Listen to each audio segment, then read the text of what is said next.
Welcome to Something to Wrestle with Bruce Pritchard. Well, you know, That's not a rib. She pooted. What a rib? No, There's no box of gimmicks. Rumor and innuendo. I don't deal in rumor and innuendo. And was he there? I was there. I don't give a shit. I ain't scared. I ain't scared of shit. Fuck him. You, Bruce. I love you. Give me double cheeseburger, double cheese, double mayo, double onion, motherfucker. Bruce Pritchard. Hey, it's Conrad the Mortgage Guy, and we are live at somethingtowrestle.com. I can't believe it's real, but we're live, John, and we're on a Tuesday. Normally we're on a Monday, but yesterday was the holiday.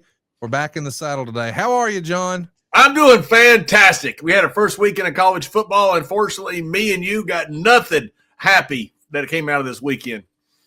Yeah, We found out we got the wrong Manning child. He's obviously adopted, and you found out that Nick Saban is hard to replace. I don't think there's any secret there. I don't know if you saw my tweet, but I showed like the Cracker Barrel tweet where it showed the old Cracker Barrel and Nick Saban, and then the new Cracker Barrel, Kalen DeBoer. It's been a tough day for us Alabama fans, but we will endeavor to persevere. We're glad that you guys are with us. We're going to be taking your questions live. If you've got a question, keep them coming. But I thought we should just pick up with the big news from last week. I don't know if you saw, John, but there's been an update in the whole Raja Jackson, Stu Smith situation. If we go ahead and take a look at Stu's Facebook page, it was posted, Stewart has been released from the hospital and is now home resting. He sustained a serious head injury and was unconscious upon arrival at the ER. His injuries include trauma to both the upper and lower jaws, a laceration to his upper lip, and a fracture to the maxilla bone, which unfortunately resulted in the loss of several teeth. He has a long road of recovery ahead, but he remains in good spirits despite everything he has been through. We're deeply grateful for all the love and support we've received during this time. Thank you to everyone who's contributed in any way, whether through monetary donations, food, flowers, or gifts. Your kindness means more than words can express. From the bottom of my heart, thank you. With love and respect, Contessa Patterson and Stuart Smith, who we know as Psycho Stu. I guess that's good, John. You know, we didn't really know where things were, but it's a good update to hear that Stu's home now. It's very good. Yeah, it's very good to hear that, obviously you got a lot of issues there with the teeth missing and stuff. You know, I've got a couple teeth that Finley knocked out about 30 years ago. So I know how that is. It just fell out again last year. So like nothing's good, health wise, it may be as best as you can do. And so that's good news coming up from the update. We should mention that right now on Tuesday afternoon, they've raised over $220,000 on their GoFundMe for Stu, and it is available now if you'd like to donate.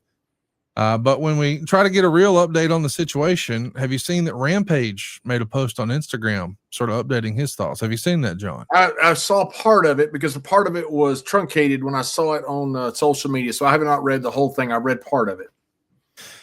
So here's what Rampage says on Instagram. This has gone too far. I'm sick of being quiet and letting all these low IQ people fall for clickbait.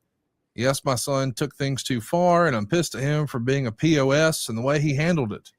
But if Psycho Stu wasn't drunk and wouldn't have hit my son over the head with a real beer can while he was live streaming on his own stream, then Knox wouldn't have felt like they had to make things right by letting Raja get his quote unquote get back in the ring. If my son would have just went to the police when the beer can incident happened, then the whole event could have gotten shut down and we could have sued. But no, my son is not as smart as I'd like for him to be. Now my family and I are getting racist threats because of all the misinformation being posted, so content creators can get paid from viewers. People actually think my son just snuck in a ring in front of a live audience and picked Psycho Stu up without permission to be there. Get smart, people. It was staged. But Raja took it too far. He only shook his hand and accepted Psycho Stu's drunken apology because they said he could get it in the storyline. He was told he could quote unquote fuck him up. I have witnesses that says this isn't the first time that Psycho Stu has done some drunk shit backstage to a fan. Now we have the backstory that my son attacked an innocent military vet with PTSD like my son knew everything about the man that came up from behind him and then hit him and asked him to sell it. I have other kids to protect, and I don't take kindly to threats. I'm not scared of prison or dying for my kids, and calling me names won't hurt my feelings. My son should face the consequences of going too far. He knows better. That's why he didn't tell me anything about the storyline. But Psycho Stu is lucky I wasn't there when he hit my son over the head with a beer can the day after he got a concussion from sparring the day before. I wouldn't have cared if there were a bunch of pro wrestlers would have jumped me. I'm a father first. Play stupid games, win stupid prizes. Let's all learn a lesson. Keep your damn hands to yourself. If you get paid to do fake fighting, don't disrespect people that do that shit for real. Now I'll put myself in this shit. DM me now. So we know that Rampage is pretty hot here. Yep. And he's trying to defend his son. What do you make of his statement just yesterday, I think, on Instagram? That's a man. And I think that's how a man handles it. Look, that's his son. And he doesn't give his son any leeway here. He said his son has made a mistake. He said his son went too far, but he's also sticking up for his son. And that's what a father does. And I look, after reading that, I just think that's a guy who's a father and a man. And I thought he answered it incredibly appropriately and correctly, by the way. I think he's correct in everything that he wrote. This racist shit has got to stop. It's bullshit that anytime you have a black and a white person, one side claims something's racist that they don't like it. People disagree. People have problems. He doesn't excuse his son here. And I haven't excused Raja either. No, I don't, it's certainly not coming from here. But this racist shit, calling Mark Henry a racist because you disagree with his opinion. Mark Henry is not a racist. Okay. And all these idiots out there that are calling these racist terms, this shit's got to stop. That's what's wrong with so much of the vitriol on social media is anytime you have people of different races, ethnicities, colors, if you disagree with the person, the first thing you do is go racist on them. If you talk long enough in any thread, somebody's going to be called Hitler at some point. It's just a bunch of idiots hiding behind their computer. They've done nothing in their lives. And they want to pick on guys like Mark Henry or Rampage Jackson and use this racist bullshit. It's 100% wrong. If you disagree with them, I understand that. But it's not coming from a point of racism. It's coming from a point in Rampage case of that's his son. He doesn't excuse him. He says what he did was wrong. Mark Henry was stating his opinion about what happened. Your opinions can't be wrong. It's just your opinion. You may think it's wrong, but that doesn't make it racist. I just think this whole thing, it's not an overreaction to what Raja did. What Raja did was completely 100% wrong. And he's going to probably be prosecuted and punished for that. But all this other stuff that's going on here, this collateral damage, we're going to talk to AJ Mana here in a minute. To me, it's crazy. It's this cancel culture, and it's just from a bunch of idiots out there that don't know anything and haven't done anything in life, have not been successful, and want to hide behind their computer so they can be some keyboard warrior. These guys are just snowflake pussies. Well, we are live, and we want to get your feedback about what you've seen on the update from Stu and certainly from Rampage Jackson. AOTV Productions is with us here live on YouTube, and he says, I wonder if anyone will take issue with Rampage saying the word fake. I know there's times, when we want to have that debate, but this is probably not one of those, is it, John? I don't think so. And I understand AOTV is great friend of the show. Asking the question, he says fake, and he's probably taking a shot at, look, I'm sure he's mad to a degree too. That's his son, and he's not excusing him. But you've got these guys that, there's all types of caveats about this story, and Rampage calling it fake, instead of scripted or whatever he wants to call it. I got no issue with that. I got no issue at all with Rampage. I actually feel for him. He's just a father and had a son do a stupid thing, and he's handling it the best he can. Michael Chandler, who is a former UFC star, actually took to Twitter and says he doesn't need punishment. He needs guidance. He's not a bad kid, just made a bad choice.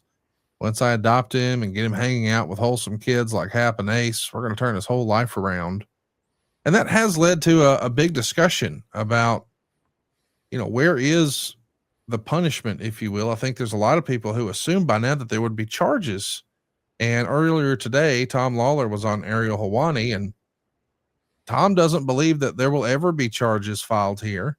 And I see there's a lot of people on social media saying, hey, what is it going to take for LAPD to get involved? They have the entire thing on tape. But when I spoke with Jeff Jarrett earlier today, he felt like, hey, if that were to happen, the only winner is going to be the lawyers. What do you think from a legality standpoint here, if anything, John? I've said before, once the guy's unconscious, that's assault, and I think attempted murder. Now the police have always been reticent to get into things involved in pro wrestling when you have something turn real, or you have some fight, or you have whatever happens.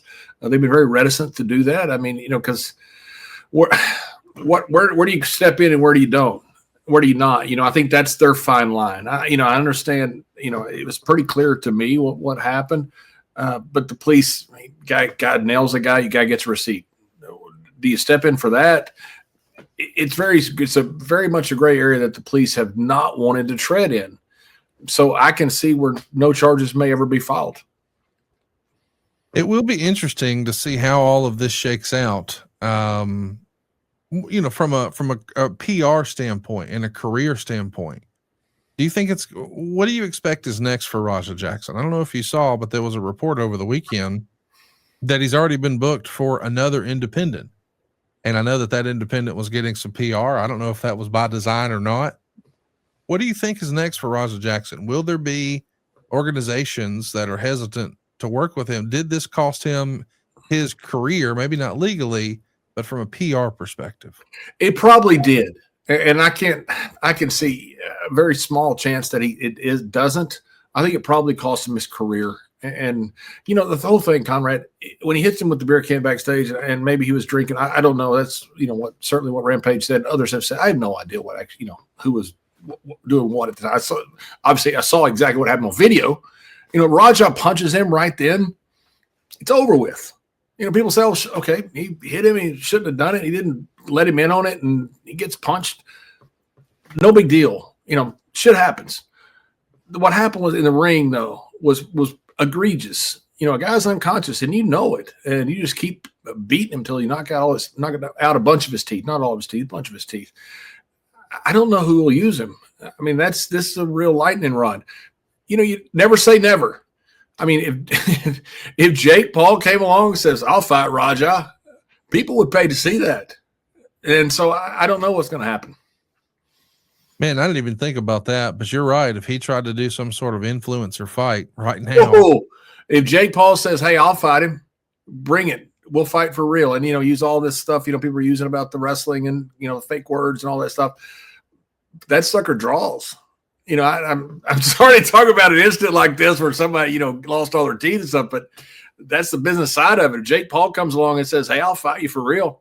You want to fight? We'll fight for real. People would pay to see that.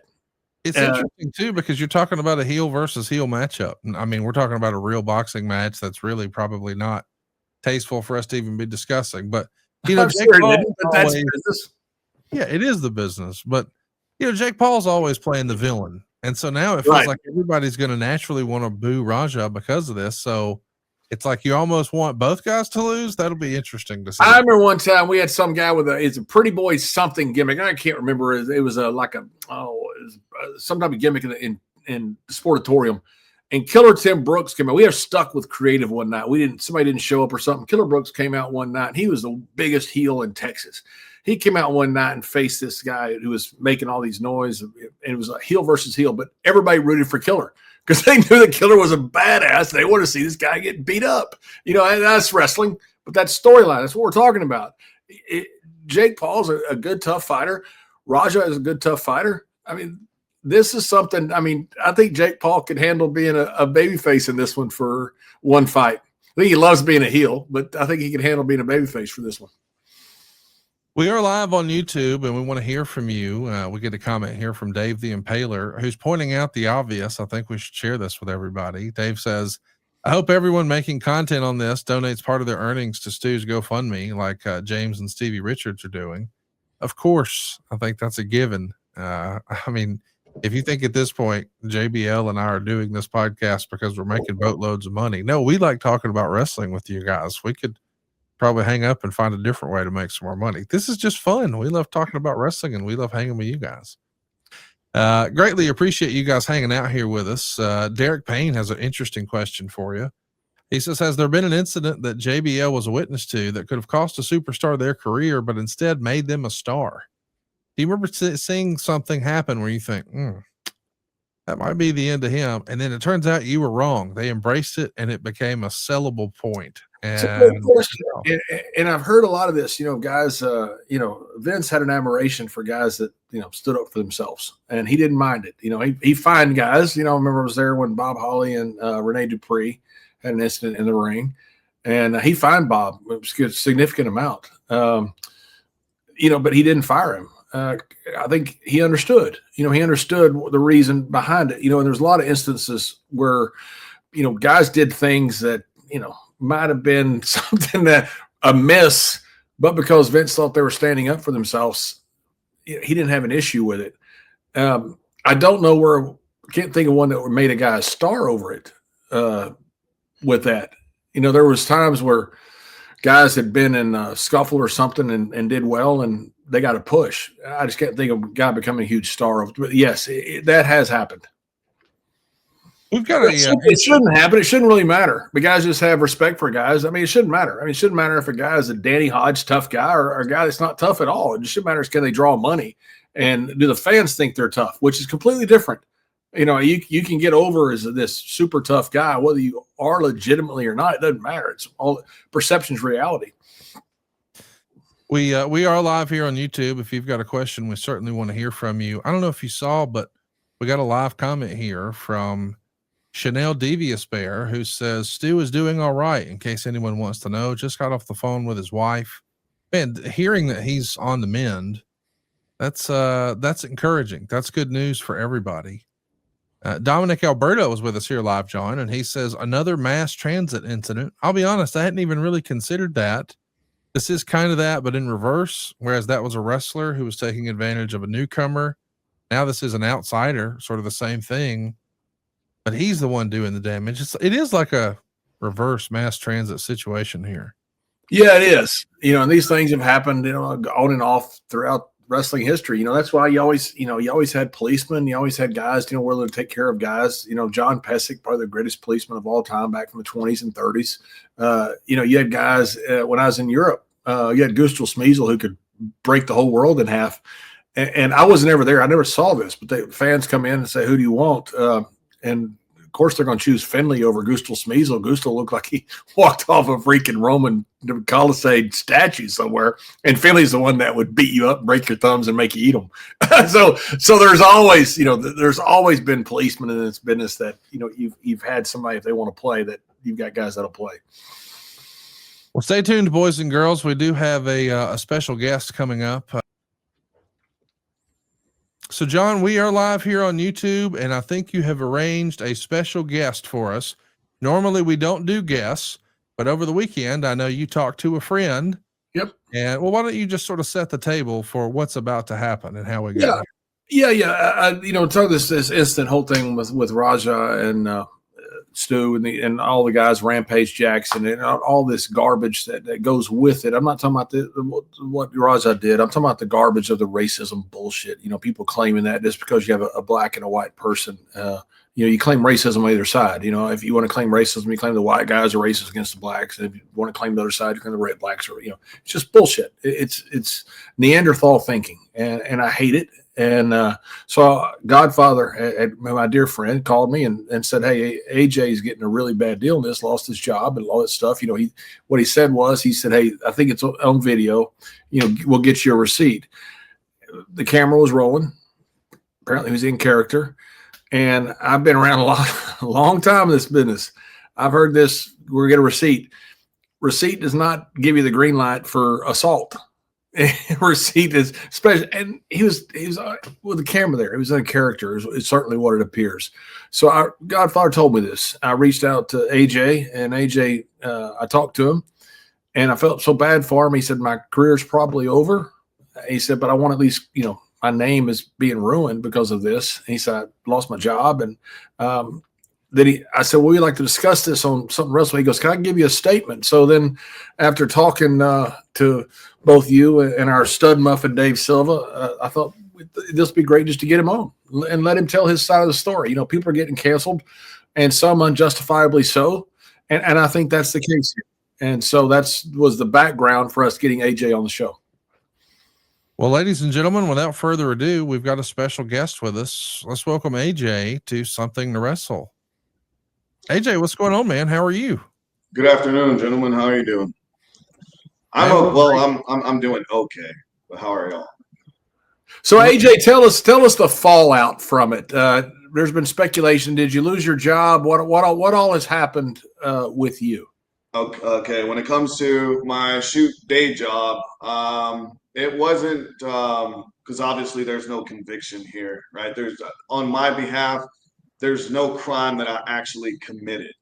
It was more so me bringing bad attention, right? They say we saw this thing on TMZ about you being an accessory to an attempted murder, and we just can't have that traffic come our way. So you're not technically fired, but we're not really asking you to come back to work until this dissipates. And when I went on air with CT Fletcher, that is, before I get to that, I'd like to apologize if that's okay. First and foremost, I want to apologize to the fans for the use of my language. Very untasteful, very unprofessional with what I said, but I'd like to address why I said what I said. I've gotten a lot of death threats. I've gotten a lot of the N-word on my social platforms, calling me an N-word myself and calling me an N-lover. For those that are unaware, I am both black and white. I'm adopted into a Samoan family. That's the culture that I come from. So there's a lot of misinformation out there, and I just wanted to address that as to why I quote unquote crashed out on CT Fletcher's podcast. As you stated before, Mr. Layfield, that I said, you know, my wrestling career could potentially be over. This might be it. I may or may not ever wrestle again because of this, but that's not the point here. And that is, I'm not even concerned about that. What I'm concerned about is my name being dragged through the mud. And I'm not cutting a promo. I'm very passionate, and I'm very passionate about the things that I speak on. For those that think I'm just cutting promos, Stu is a friend of mine. Stu's not only a friend of mine in the wrestling world. Stu's one of our cowboys over at the Double Six Ranch. I've been up and down the roads with Stu. I've been at horse auctions with Stu. This goes a lot deeper than this personification that you see from both him and I on screen or on camera. To this individual, I even hate to mention his name because I don't want to make him famous. But Doug goes on a social platform which reaches world attention, global attention, and stating that I set up Stu because I had heat with Stu. If people actually watch what took place that evening, you will see from Raja pulling up to the venue to me getting him authorization to come into the locker room. This wasn't just a pop-up sort of deal, and this damn sure wasn't pre-planned. Henceforth, it's impossible to even fathom the possibility that I set up Stu. It's not how this went down. So to Doug, you know what? I don't appreciate what you did there. I understand what you were doing. You went into business for yourself. You thought that by burying me, that would help put you over. And it did momentarily until people are able to see that not only are you the shits and don't know how to work, you're fresh in this business. And you really don't understand this business. Also, I have to commend you. Doug Mallow, I commend you on the fact that you did take action when it was necessary. For that, yes, I give you your flowers. But for all the other crap, you really need to smarten up because you don't know what you're talking about. So you're biracial, And so because of that, you've been called racist by both sides. I've gotten it on both sides. I am either that's pretty remarkable. or I'm an in lover. Like, what? That's just what I was talking about before you got on air. I don't know if you saw it. I just hate this racism stuff that comes in. It gets into any conversation. You know, eventually somebody gets called Hitler somewhere in a thread that goes deep enough. You know, it's just the vitriol that comes from a bunch of idiots that shouldn't have a platform, and they do because they've able to sign up for X or Twitter or whatever you call it now. The comment you made itself, the receipt. Yes, I know a lot's been made with this. I've been this press minister for 30 something years. I've heard that my whole life. It's never a green. And you were saying it in character. I'll let you put in your own words the circumstances around it. I'll let you discuss that. But you know, you're saying it was in character. I'm saying even if it wasn't, it's not a green light for assault. Absolutely not. A lot of times you tell a guy, "Oh, you can get your receipt back out there." It's just a passing phrase. I've heard that in the locker room forever. It's not a green light for an assault. It's just something that's said. But you go ahead and please, I don't want to put words in your mouth. You bring up the situation. Yes, sir. Well, unfortunately, when I did elaborate on this use of the phrase getting your receipt, it was then clipped, edited, and used against me.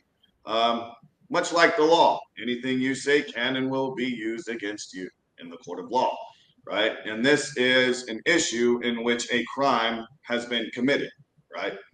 So, yes, I did tell Raja. Well, firstly, I asked Raja, do you remember what a receipt is? Once he affirmed that he remembered what a receipt was, because I have explained this to him before, and he should, at the mere least, understand how to pull your punch. How do I know that Raja knows how to pull a punch? Is because I come from the MMA world. Raja was a part of my fight team. I've sparred with Raja several times. I know that he knows how to pull a damn punch, right? That was the insinuation there. One punch, people say I crashed out on CT Fletcher's podcast whenever I punched myself. No, I'm giving you a demonstration that, hello, it's just a little get back, right, so to speak, for what transpired. Was it my call to make Raja a part of a storyline? No, I don't have that power. I am not a promoter to debunk a lot of the rumors out there. I'm not a promoter. I'm not an owner of this company.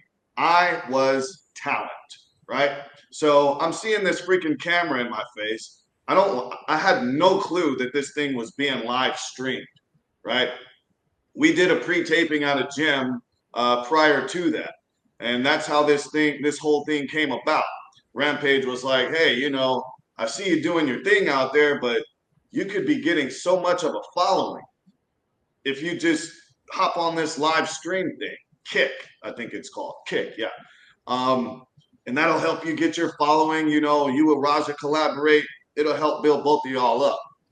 Well, Raja came up with the idea, well, hey, bro, why don't I show up to one of these wrestling events, freaking live stream record your match, and all the followers that I get, they'll be able to see you, get to know who you are. And I'm thinking, this is fucking awesome. Excuse my language.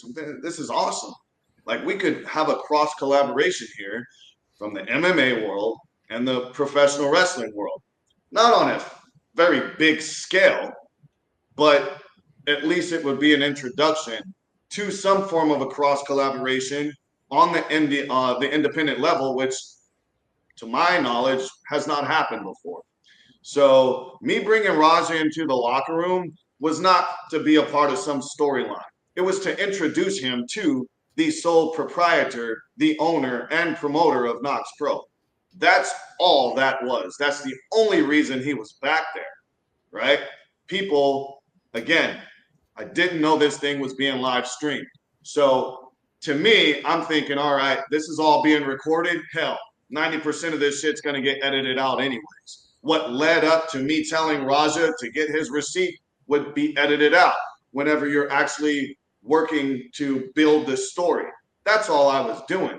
I was pushing this story because it was agreed upon by both parties that you'll get your redemption in my match. All right, cool.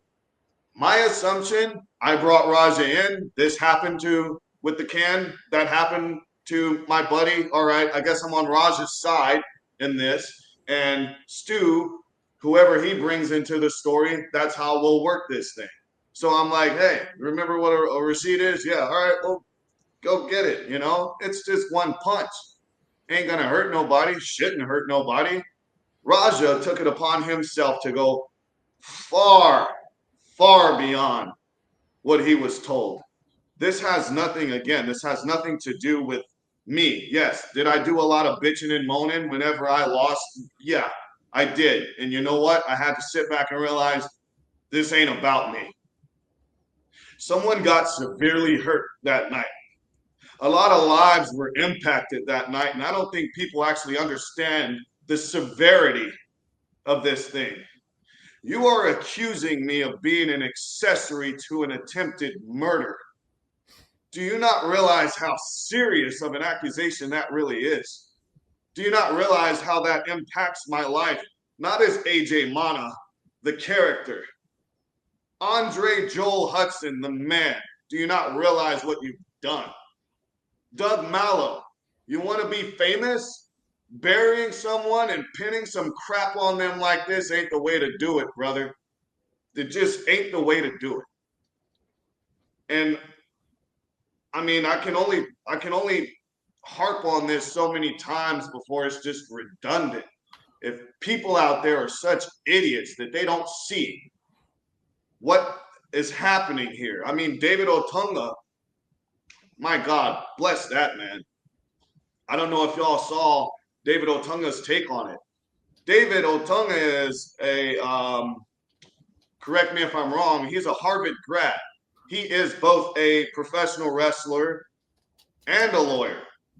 Harvard graduate, explains in full detail on the legal perspective about this whole thing, absolving me of having committed or been an accessory to some crime. Dave's an excellent guy. Dave is a terrific human being. I love David Otunga. Very, very smart guy. And you are correct. Harvard educated lawyer, somehow ended up in professional wrestling as well. And thank goodness he did, because he's just a good dude. But he's also a thinker. And you don't just have a lawyer here. You've got a Harvard educated lawyer here that is absolving. That is not an easy feat. That's not anything. I actually did get on Harvard ground one time when Jesse Ventura was a fellow there, but they didn't let me stay long. But that's pretty good to have. You don't get much better than that. Yeah. AJ, have you spoken to Stu? I have not. I actually wanted to touch on that. And this is what hurts the most is the night all that went down, and I don't even think anyone realizes that the first one to call Raja was myself. When he replies, "My bad, Andre. I'm Andre. That's why I'm called AJ." I'm like, what the fuck were you thinking? Who told you to do this shit? Who the hell said double leg and punch and all this crap? Who told you to do this? To my understanding, a fucking takedown, excuse my language, a takedown wasn't even supposed to be a thing in this. It was supposed to be one punch. That's literally it. A punch, dude. Who the hell told you to do this? And the only reason I called him is because the promoter said, get him back here. Get his ass back here. Get Raja, call him, get him back here. I called him. My bad. I'll call you later. Click. That's that. I go to the hospital. After that, in fact, I called over to our ranch boss. Hey, someone get a hold of Contessa. Please tell her to get here. And you too. Please get down. Everybody get down here. Well, how bad is it? It's fucking bad. He's flatlined. Yeah, it's bad. Get here. Within an hour and a half, 2 hours, they were there.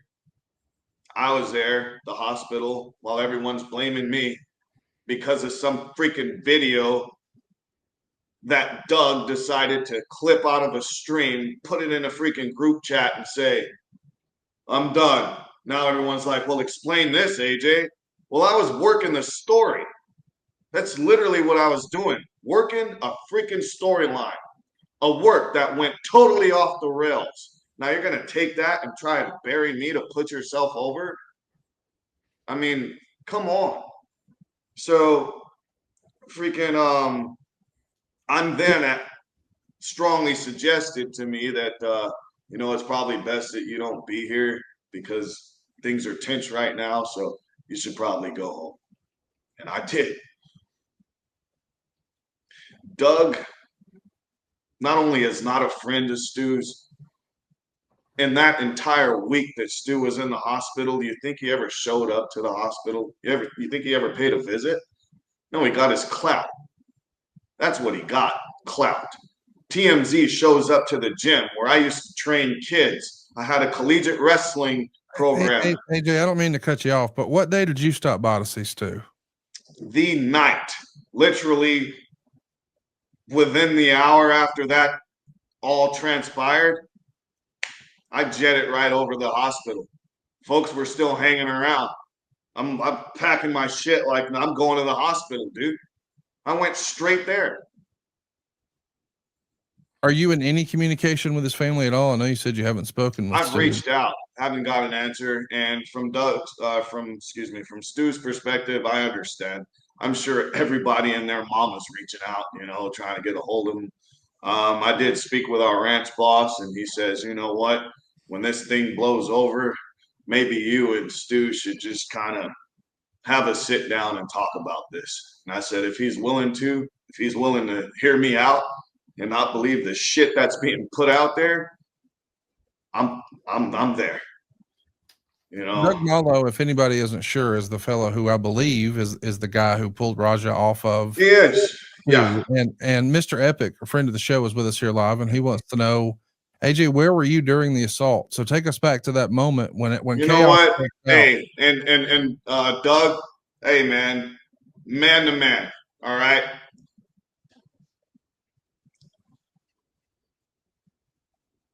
Do you really think that if I had any clue, any inclination that this shit was gonna take place, that I wouldn't be there? I was outside. I didn't even know how this thing with Raja was being structured. After telling Raja to get his receipt, I'm thinking, hey, just like we always do, and tell me if I'm wrong, Doug. We all huddle up, especially when it's on the fly like that, off the cuff. It's like, all right, okay, huddle up real quick. What we're gonna do? All right, got it. Get out there, do it. None of that happened. You can see it on the video. None of this shit was actually planned properly. Allegedly, someone whispered in his ear and told him while he was sitting in the front row what to do. How the hell am I gonna know what the hell's going on inside the building when I'm outside in our locker room in the fucking parking lot? I had just had a match. I had my match right before Stu's match. I can't just walk right back into the venue after having a match. You should know that. I still believe in kayfabe. Like I said, I didn't know this thing was being live streamed. I thought we were going to edit it later. Hello, kayfabe. No, I had no freaking clue this shit was happening. Where was I? Outside. How did I find out about it? One of the boys brought their cell phone and showed what had just happened. They showed it to me outside.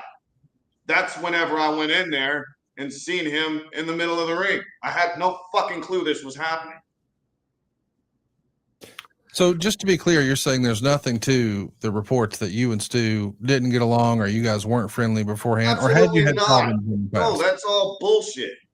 And that's why I'm upset. A video or an interview that Doug did went viral.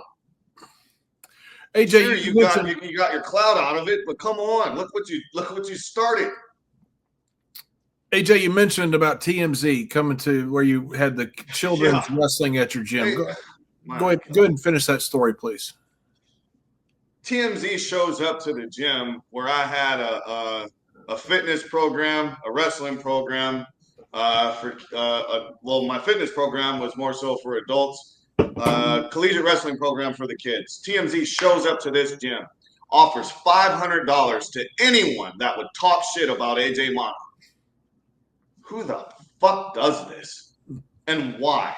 To continue to perpetuate bullshit, propaganda, and speculation.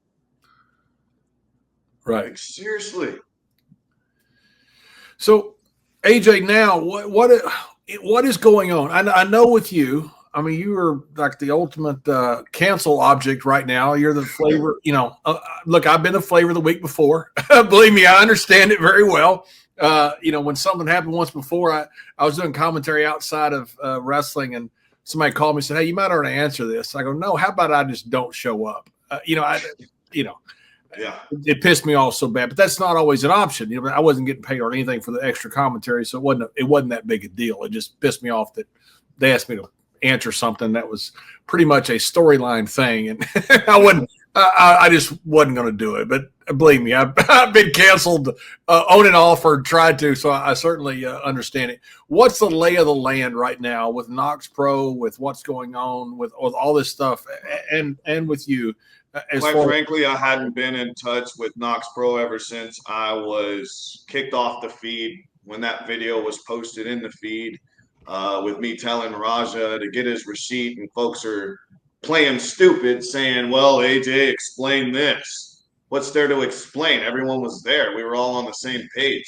You want to make me the scapegoat? Is that what it is? You want to make me your fall guy? So I got to explain what doesn't really need to be explained? Then you kick me off the feed? No, hadn't been in touch with them, and don't very much care to. Why? Because silence to me is affirmation. If the world is talking shit about your boy, right? I'm supposed to be one of your boys. The world is burying one of your boys, and you're silent, knowing full well you gave the green light, knowing full well I have no power in this regard, but you're silent. That's cowardly to me. I'm a lot of things, but a fucking coward I will never be. So yeah, whatever's going on there, don't care. As far as my career, like I said, this might be the end of the road for me, and that's fine because it's not about me. The important thing is Stu is okay. His family is okay. And it's a long road to recovery. We have to ensure as a community, we all come together as a community to help the actual issue here. And we can also then take this experience, learn from it, grow from it, and those to come after us should not make this mistake again. That's where I'm at with this whole thing. Right. Well, AJ, thank you. Okay, Conrad, did you have anything to follow up with question-wise? I just, I wanted to give my whole thing was to give AJ a chance to tell his story in his words, because I think it's different than what has been put out there, and I buy it. I don't. Some people want to ride the fence. I don't. I'm not one of those guys. I buy what he's saying, and I think he's wrongly railroaded in this. Is my opinion. I believe he said something that we've said in the business for decades. So get your receipt. That's. I heard something. Sorry to cut you off, sir. I think it was Jim Cornette or some. Please don't quote me on this, but I've heard a lot of different podcasts, and so I try to look within myself and be like, all right, where did I mess up? What did I say wrong? How can I rectify this? I'm not the type of man that would not admit when they're wrong. I think that is the making of a man, is to be able to admit when you are wrong. So looking back, had I known Raja would go off the rails, you're damn right. I would have kept my fucking mouth shut had I known this would happen. But I had no way of knowing. I had no way to foresee the outcome of simply telling Raja, to get a receipt. I had no way to foresee that Raja was live on stream saying, yeah, they want me to throw fake punches, but fuck that. It's all out there. Just watch the video in its entirety. Stop watching the 10-minute clips, 20-minute clips. It's over an hour long. Watch the whole thing, right? Yeah, and AJ, hindsight's always 20/20. You know, if we had a chance to go back, we, good Lord, we never make mistakes. And not that you made a mistake. I'm not saying you did. I'm saying that it's taken out of context and you're blamed for a lot of stuff. But AJ, I want to thank you for coming on and for telling your story because I like I say, you're the cancel. You're the cancel treat of the week, and people are enjoying canceling you. And you got white guys calling you racist and black guys calling you racist. So you've done something. You've done something right because you got everybody mad at you. And like I told you yesterday, sir. I hate this is how we met, but hey, that's okay. You came from a great recommendation of one of my best friends, and that's Godfather, and he's a good man. I love that guy, salt of the earth, and I'm glad that he connected us. John, I know you're trying to wrap up. I hate to do it, but I do want to ask AJ, what do you think should happen to Raja? Like, what should the consequences be for what happened? You know, and that is what tears me up right now, is as I have expressed, Raja's a friend of mine. Stu's a friend of mine. I'm caught in the middle of some bullshit. Now, had I committed a crime, who's going to stick up for me? Who's going to vouch for me? Who's going to try and cover for me? Right? I am in no way, shape, nor form validating, excusing, or downplaying what Raja did, and I won't. For those that know me best, my phone's been blowing up. People trying to convince me to say certain shit, and when I wouldn't play ball, shit got harder. I'm gonna tell you right now, I'm not fucking playing ball. Like I said, a friend of mine got severely injured, damn near fatal.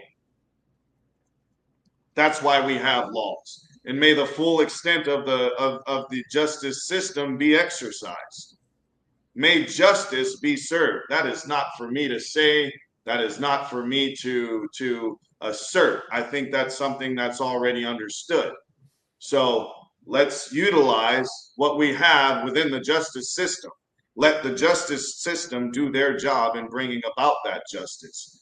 What I think should happen to Raja is what I think everyone thinks should happen with Raja. He should answer for what he did. He should pay for what he did. How severe that may be, that's not for me to say. That's up to the law. You mentioned earlier, and we sort of glossed over it, but you said you asked Raja something along the lines of, do you remember what a receipt was from before? We never really understood what before was. When were you doing pro wrestling training with Raja, or can you expand on that prior relationship? Pulling back the curtain here. Raja has always known a few things when it comes to this industry because Raja was there supporting me alongside Rampage since day one. Since I first debuted in professional wrestling, they learned Raja specifically learned very quickly that this is a work, right? Raja understands terminology such as work, sell, receipt, because I've explained all those things to him. Some would suggest that, yeah, you probably shouldn't have exposed the business like that. But you know what? I've had conversations with Raja in the past. Hey, maybe you should get into pro wrestling, right? And there's a lot of MMA fighters that are smart to the business, right? So that's where that, in my opinion, that's where that extends from whenever I asked him if he remembered a receipt, because we didn't discuss what a receipt was in that video. I have previously expressed to Raja what a receipt was. I'm worried about the way all this turns out. I hope it turns out the way you want it to. We know that people are trying independently to book Raja for appearances. Have any independent? I'm sorry, Conrad. I think that's a bunch of malarkey. I don't think any promotion actually reached out to Raja to book him. I think people are just riding this wave and trying to just fucking get clickbait, quite frankly. I don't think anyone's trying to book him after this. Has anyone tried to book you as a result of this? Negatory. In fact, I've lost a lot of bookings because of this.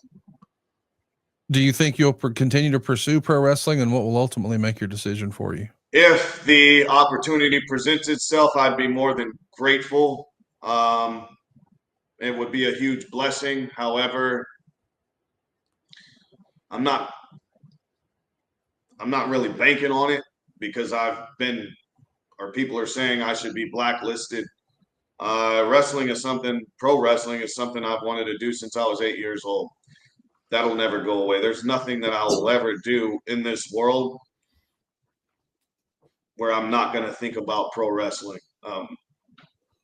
That's why I wake up. I love pro wrestling. I love this business, and I don't want to stop. But if I have to, it is what it is. Have you spoken to Raja since the incident? I mean, we saw the phone call on the stream where he said, "My bad." Negative. That was my last conversation with him. I don't really care to talk to him about anything right now. I'm sure the time will come where we can all talk again and hash things out. But for right now, I'm pissed.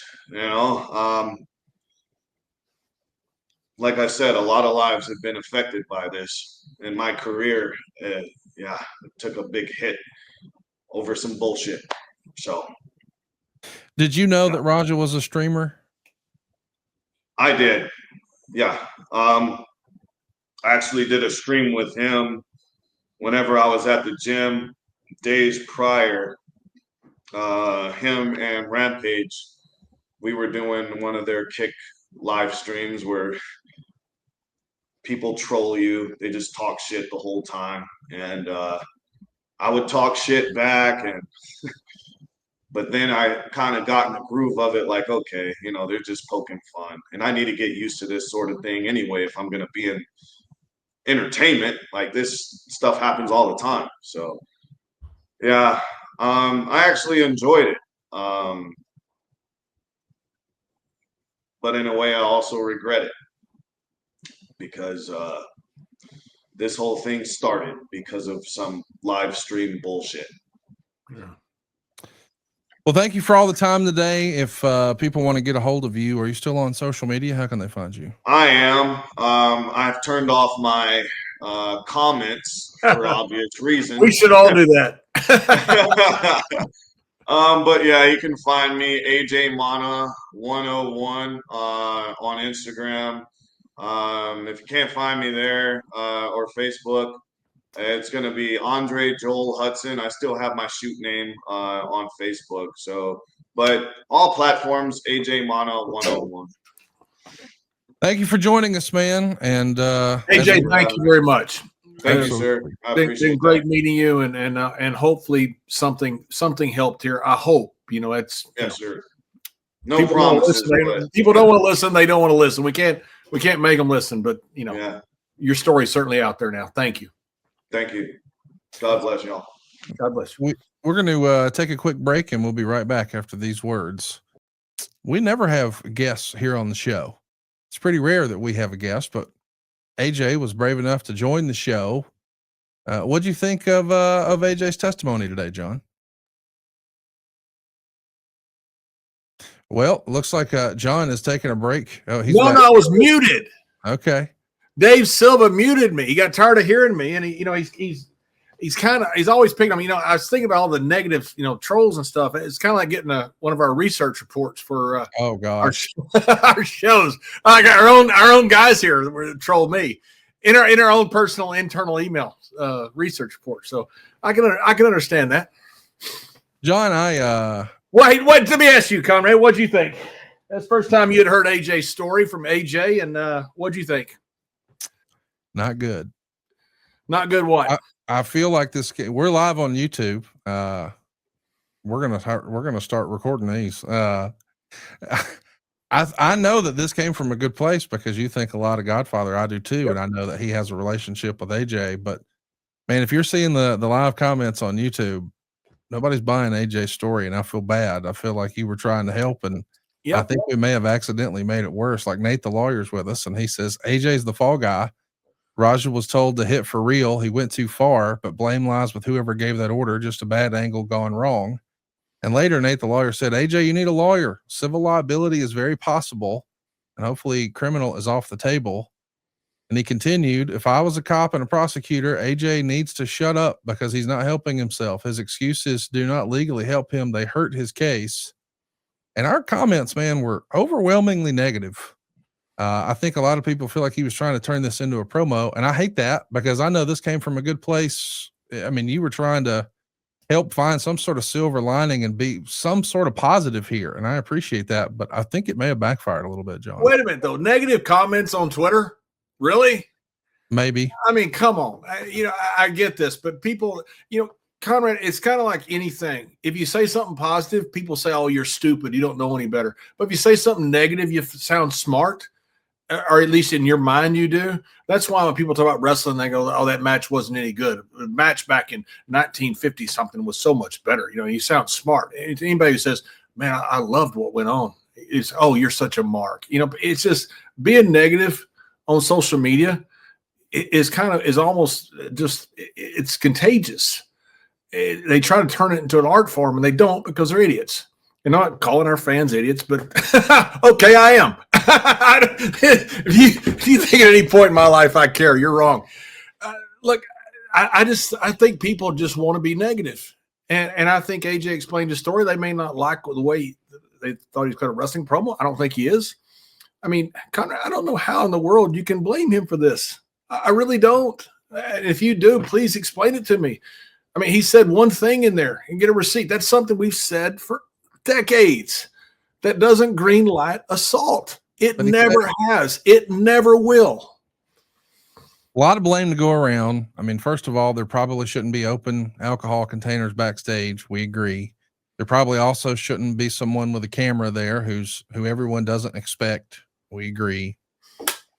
But saying get a receipt, we don't really have a real understanding of how he was supposed to have known that before.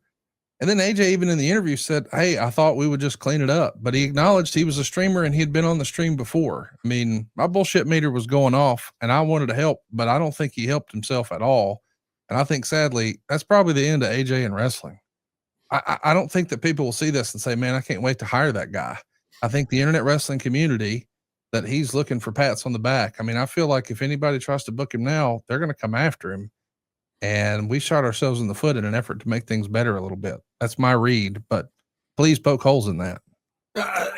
Conrad, I disagree. And I disagree. I think, to me, I think you're basing all this on feedback, and I haven't seen the comments. I hardly ever read the comments. I hardly don't read the notes our own researchers send us anymore because they're so negative about me.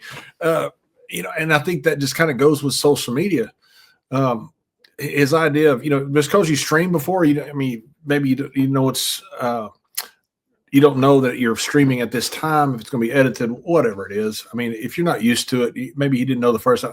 I don't know. I don't think that's a smoking gun, my opinion. I'm not just trying to find ways to stick up for AJ here.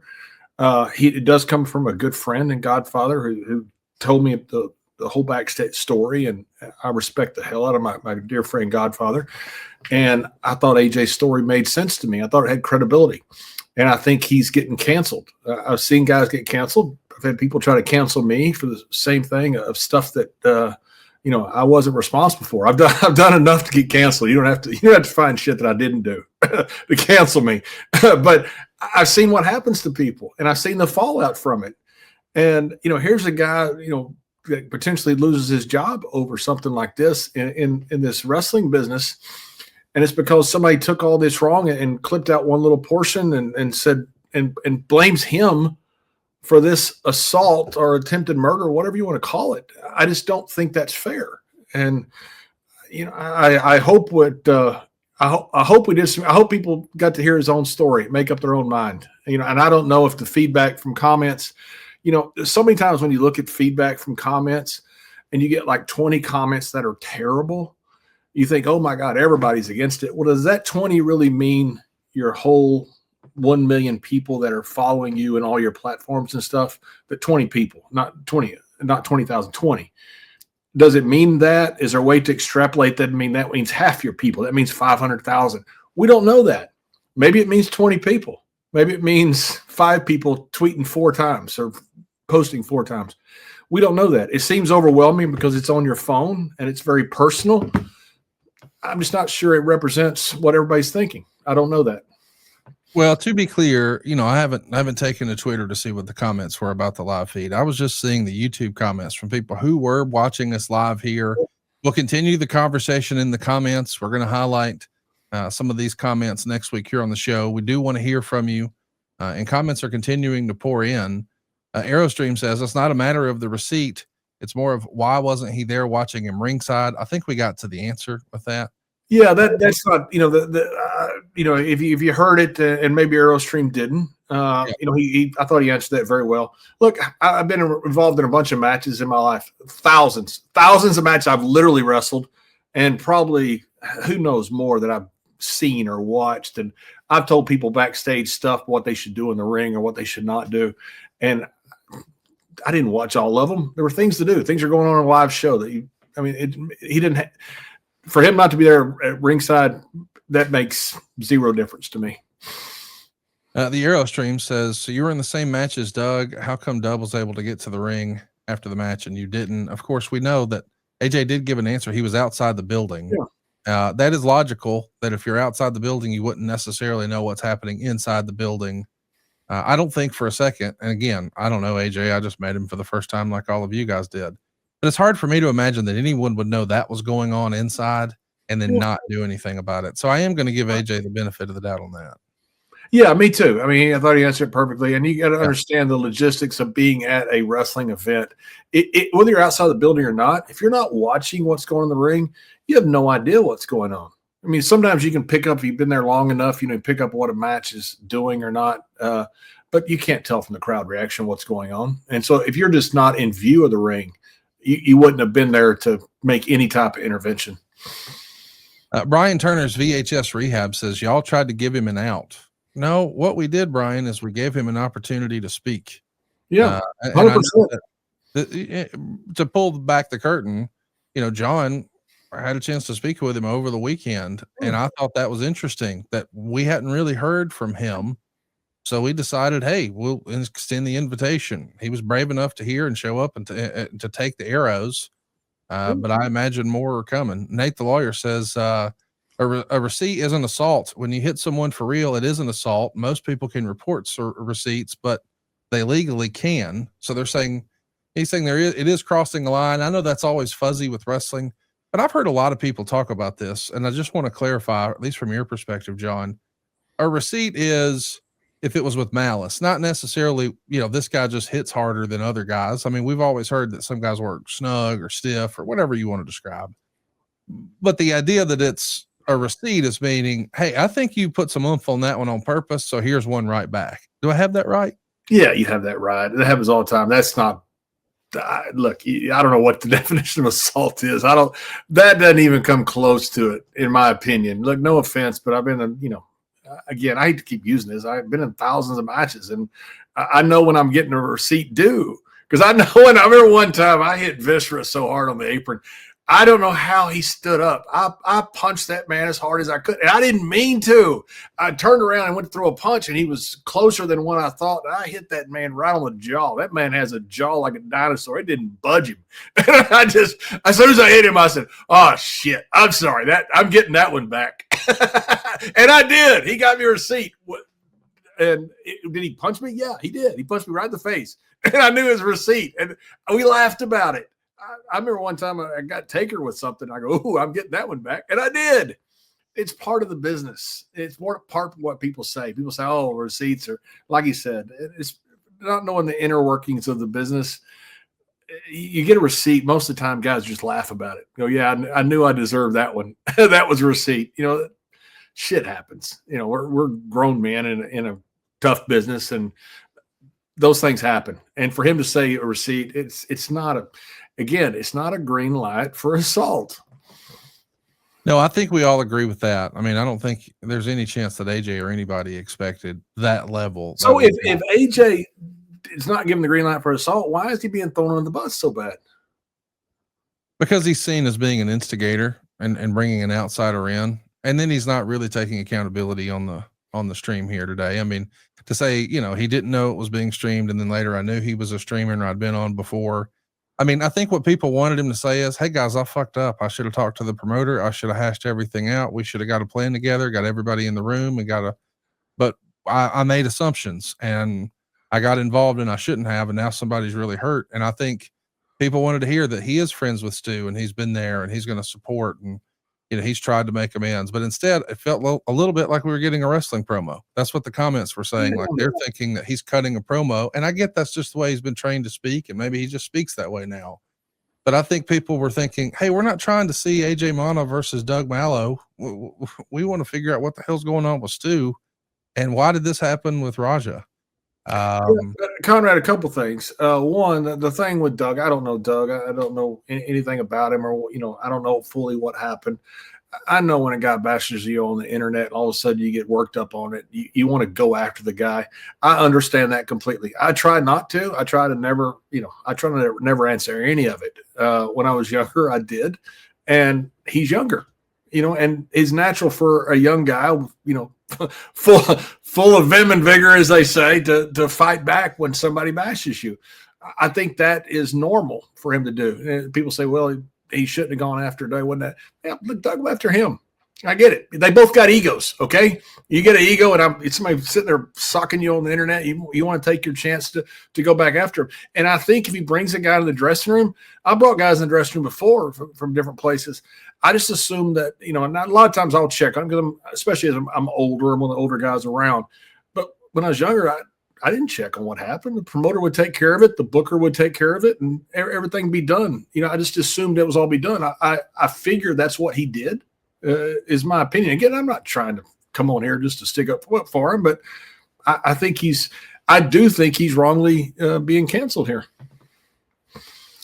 Well, we'll keep abreast of the situation. I'm seeing lots of suggestions in the live chat. You guys should have Doug on. We'd be glad to have Doug on. If we can make a connection with Doug, he's welcome here on Something to Wrestle. Hey, and by the way, again, this racist shit. I mean, does this not drive you nuts? Yeah, it's a little much, dude. I mean, he's getting called racist by white guys and by black guys. Yeah. I mean, that's somewhere one side's got to be wrong if the other side's right. So, it's crazy to me because they're blaming him for different racism levels. One's blaming him for liking blacks, one's blaming him for not liking blacks.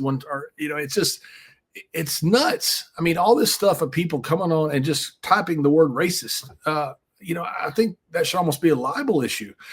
It's not, and I'm not saying that it is, but I mean that's something that's a stigma you put on people that doesn't leave, even when it's proven wrong. That's why I get upset about people calling Rampage Jackson or Mark Henry racist. Mark is not a racist. It makes me furious. You can disagree with him. You can say he's wrong, but don't throw that word around recklessly. Well, we are live here and we want to hear you guys chime in. Let us know what you think in the comments below. And we're going to talk about Paris this past weekend. Man, what an incredible event WWE put on. It feels like we're saying this every week. Another sellout, another record. It was an attendance record of 30,343 fans. But more importantly, Michael Cole said it's the highest ever gate in Paris. It actually broke a record previously held by Taylor Swift. Did you get a chance to see how hot this crowd was, John? What did you think? Holy cow, unbelievable. We never ran France. And the reason was because we didn't have good TV there. We ran according to TV contracts we had that were good. We had really good TV contract in the middle of the 90s. In Germany and in England, the whole UK and Ireland, we used to run there. And, and I tell you who burned it was WCW when they had guys that no-showed a bunch of events. They put wrestling on the banner outside and they kind of conflated everybody together. Really hurt us because that's the only place we were making money until, Steve got hot. But we never ran France because we didn't have a good TV there. I was actually a comic book character in France one time. I did a whole drawing for it. Didier Gop, who was the heel referee working for Peter William and Otto, met some guys in Paris. They wanted to start up some wrestling, and so I went to Paris over Christmas and got to go to Sacre-Cœur, the famous chapel. Went to Christmas mass there. It was really cool. It's awesome. And Didier hooked me up with, oh man, what a great trip. And they put me in a comic book. They wanted a cowboy character. I knew they had never paid me. They said they were going to pay me, but it wasn't Didier's fault, by the way. I love Didier. He's a wonderful human being. Best heel referee I've ever come across in my life. And he's still around on Facebook. Man, I'd love to see him again. He took great care of me. But the guys made a drawings of me and stuff. Had one of the cowboy character, and they use. I don't know if they used it or not, but I never got any money. But I got a wonderful trip to Paris out of it. So I'm a cowboy character, I think, in a comic book in Paris, but I never worked there. Well, everybody else did this weekend. My goodness, Roman Reigns picks up a win, but ultimately gets left laying. What a beatdown he suffered. Dexter Lumis and Joe Gacy are going to go ahead and defeat the Street Profits to retain the tag titles. Becky Lynch would beat Nikki Bella. That was an interesting match. Rusev beat Sheamus in 20 minutes and 8 seconds. But the match that everybody was talking about was John Cena and Logan Paul. They went 26 minutes and 20 seconds. It was a really long match, and by everyone I saw, it was really, really well received. Man, people can't say enough nice things about Logan Paul. Did you get a chance to see this match? What'd you think? I saw the highlights of it, and it's exactly what I would expect. John Cena is in his element here. I didn't think he was in his element necessarily as a heel because, and I don't mean because he can't be. He calls a match better when he's a babyface, and so you got to call what's comfortable to you. And that guy, John is our Logan Paul. Just put him over like he's freaking, I think he called him Picasso or something. I completely agree. I've seen so many of John's matches because I was doing commentary during his great run. And I completely agree. Cena was in his element here, and he's with a guy that can work in Logan Paul. And I mean that, a guy that can work. Incredible praise from Logan Paul afterwards for John Cena. I love when he shows a little respect. And you can tell how seriously he takes professional wrestling now. We're talking, of course, about Logan Paul. But speaking of paying respect, a lot of people noticed that John Cena was using some different maneuvers as a part of this match.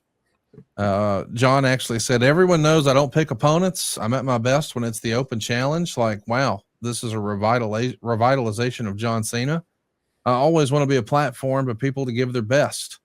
And John says he doesn't have enough dates left to face everybody who was influential in his career, which is why he started using some special moves in his matches. We saw him hit a Styles Clash and End of Days, so you could see a little tip of the cap. And I thought, hey, man, that's kind of a fun idea. What if we broke down your top 5 finishers? So that's what we're going to do now. We asked you before we went live today for you to rank your top 5 favorite finishes. And at number 5, you brought in Eddie Guerrero's Frog Splash. Tell us, John, why is Eddie Guerrero and the Frog Splash make your top 5 finishers? Because I picked finishes that became iconic. And you'll see with the finishers I picked, people are probably going to disagree with as far as they're not the greatest moves of all time. And they're not. The Frog Splash is a great move, but it's not, these guys are doing 450 splashes, 630 splashes. They're doing all this crazy shit now. But that move, look at how many people have copied Eddie's move. And by the way, there's a great video out there. I talked to Chavo about it. He hadn't seen the video. It was who was the wrestler? Heparin, the luchador that Eddie got the Frog Splash for. There's a video out there. It wasn't Art Barr. People talk about Art Barr, but there's this video on YouTube now that Eddie talks about where he got the Frog Splash, and the guy had his arms and legs spread, and it looked like a frog. He says that Art got it from him. So that's coming out of Eddie Guerrero's own words on a YouTube video, which I thought was kind of interesting. But, there's nothing like Eddie Guerrero's Frog Splash. I chose great finishers because they're iconic. Look at how many people want to copy this now. I chose great finishers because of what they did to the crowd. When Eddie Guerrero went up there on that top rope and he came off that Frog Splash, man, it was like Superfly Snuka, man, I had some honorable mentions out there, and Superfly is one of them. it was, there was nothing like it. I mean, some guys' finishes are good and people know that they're the finish, but when it's an exclamation point and the crowd goes nuts because the 3 is taken for granted, that to me is a great finish, and that was the frog splash. Coming in at number 4 on your top 5 finishers is the lariat from Stan Hansen. Probably no surprise to longtime fans of your career, but why does the lariat from Stan Hansen make your top 5? The most over finish in Japanese history, and there's no doubt about it.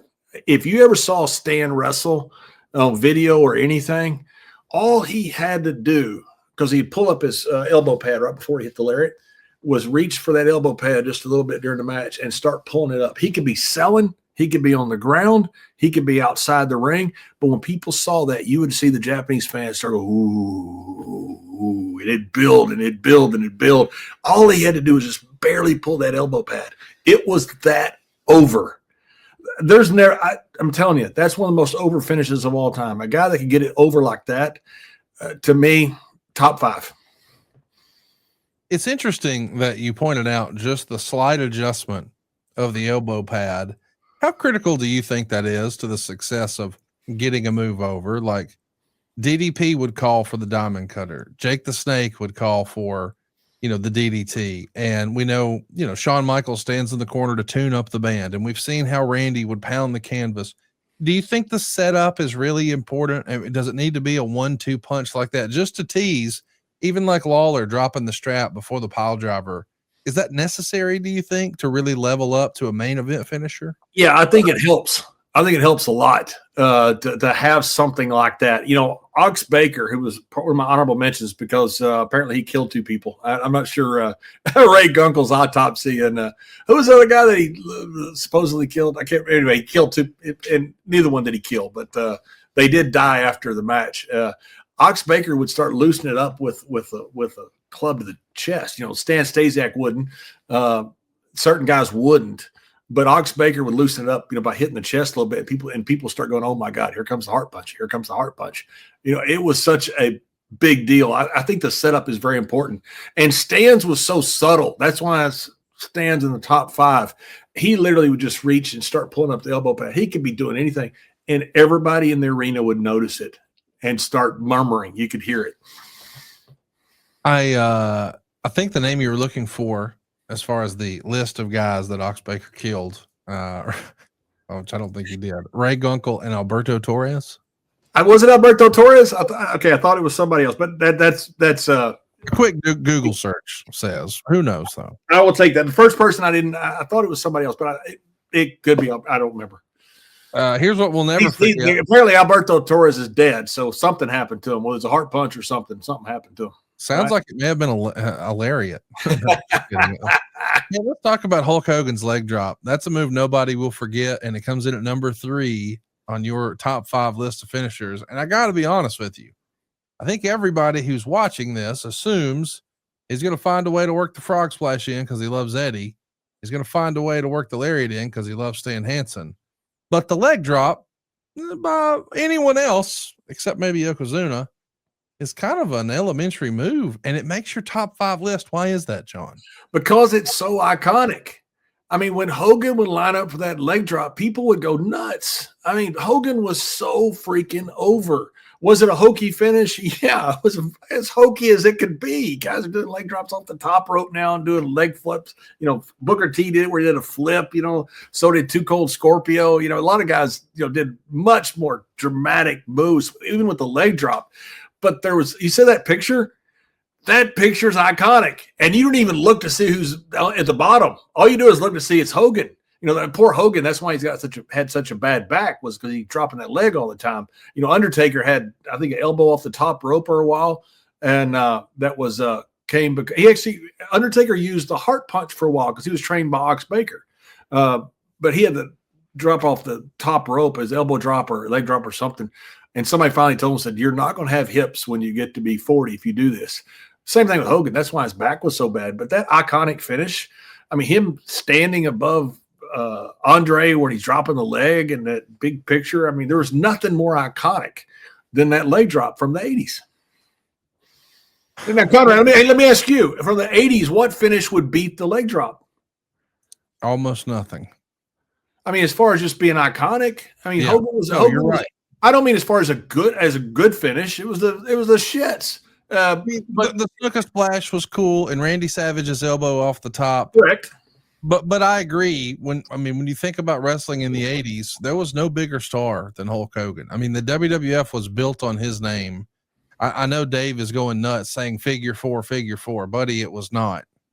I disagree with that. And no offense to Mr. Dave Silver, the stud muffin himself, but that figure four never worked most of the time. No, even if you ask Rick, he won 16 titles, and those were the only times he won with the he's like, Right. I'm 16 and 900. That's right. He put the figure four on everybody. He never won with it. That's right. Stone Cold Steve Austin's Stone Cold Stunner comes in at number 2. One of the greatest finishes of all time, and one of the reasons you can good finish, Conrad, is something you can do on everybody. That's why Brock Lesnar doing the F5. Most people couldn't do that to everybody. Brock Lesnar can because he's a freak. But you got the Stone Cold Stunner. It's such an easy finish, and it was so freaking over. It still is. People still trying to copy it, and it became almost a cottage industry with who could sell Steve Stunner the best. Razor Ramon would do the stagger, and do another one, then do this big flip. It was awesome. I mean, everybody but Vince McMahon would who had the worst stunner ever. You finally get the boss, and it's like the most anticlimactic finish ever. I can't even believe this is real, but your number one top finisher yes, sir, is one that I personally can't stand and don't understand. The Von Erich Iron Claw. Of course, we're talking about the iconic one from Fritz Von Erich. He built an entire territory out of it, so I guess it works. But John, the number one most over finisher, your favorite finisher, please explain. Conrad, they made a Hollywood movie named after this finish. That's how over this thing was. It wasn't a good finish. No, it was horrible. I've been in several claws. I wrestled Kevin and Kerry a lot, so I got to be in a few claws. It's the most hokey thing there is. Conrad, I agree with all of it. It was so over. They made a movie about it. I mean, you got to understand these guys in Texas. When Fritz got the thing from Ed McLemore, and he went up to Boston, and he became Fritz Von Erich, and had developed this iron claw, like Rashke had it, Mulligan had it. The Sheik actually used a claw for a while. Carl Gotch used a claw for a while. But you couldn't do that today. Nobody buy it. But the fact that they did it, and it's just one of the most iconic things ever, it will always be tied to the Von Erichs. Because of this. So to me, you don't have a movie yet of the Stunner. You don't have a movie yet of the Lariat. You do have Japanese commentators yelling, Lariato! But that kind of goes a long way. That's why he's in the top 5. But you have a movie after the Iron Claw. Well, boys and girls, we want to hear from you about what your top 5 finishers are. Drop them in the comments. I can't wait to hear some of your criticisms because I think people are coming after you for Hogan's leg drop and certainly the Iron Claw. You might get a pass on the others, but I do want to mention before we wrap it up, you had some honorable mentions. Yes. You mentioned Ox Baker's Heart Punch, which we've talked about, an iconic character. I mean, he looks like he's right out of Central. Over like crazy. And then you also listed another old school one. You have a flying tackle down here? I got to hear about this. Yeah, Gus Sonnenberg. Gus Sonnenberg was an incredible football player. And during the Depression, Gus Sonnenberg came along. They had a big screw job in 1925. It was Wayne Munn and Stanislaus Sabisco. You had Strangler Lewis that was bringing in Wayne Munn, who's this big, good-looking football player, 6'6", good-looking guy, but he wasn't a shooter. He wasn't a wrestler. And Stanislaus Sabisco came in, took advantage of him, was paid off, and it killed the match that they were going to build between Wayne Munn and Strangler Lewis. There were lawsuits going back and forth. It really hurt the business. And you had Londos was getting popular at that time, but along comes Gus Sonnenberg. Gus Sonnenberg was this really popular guy, football player, and he had the flying tackle.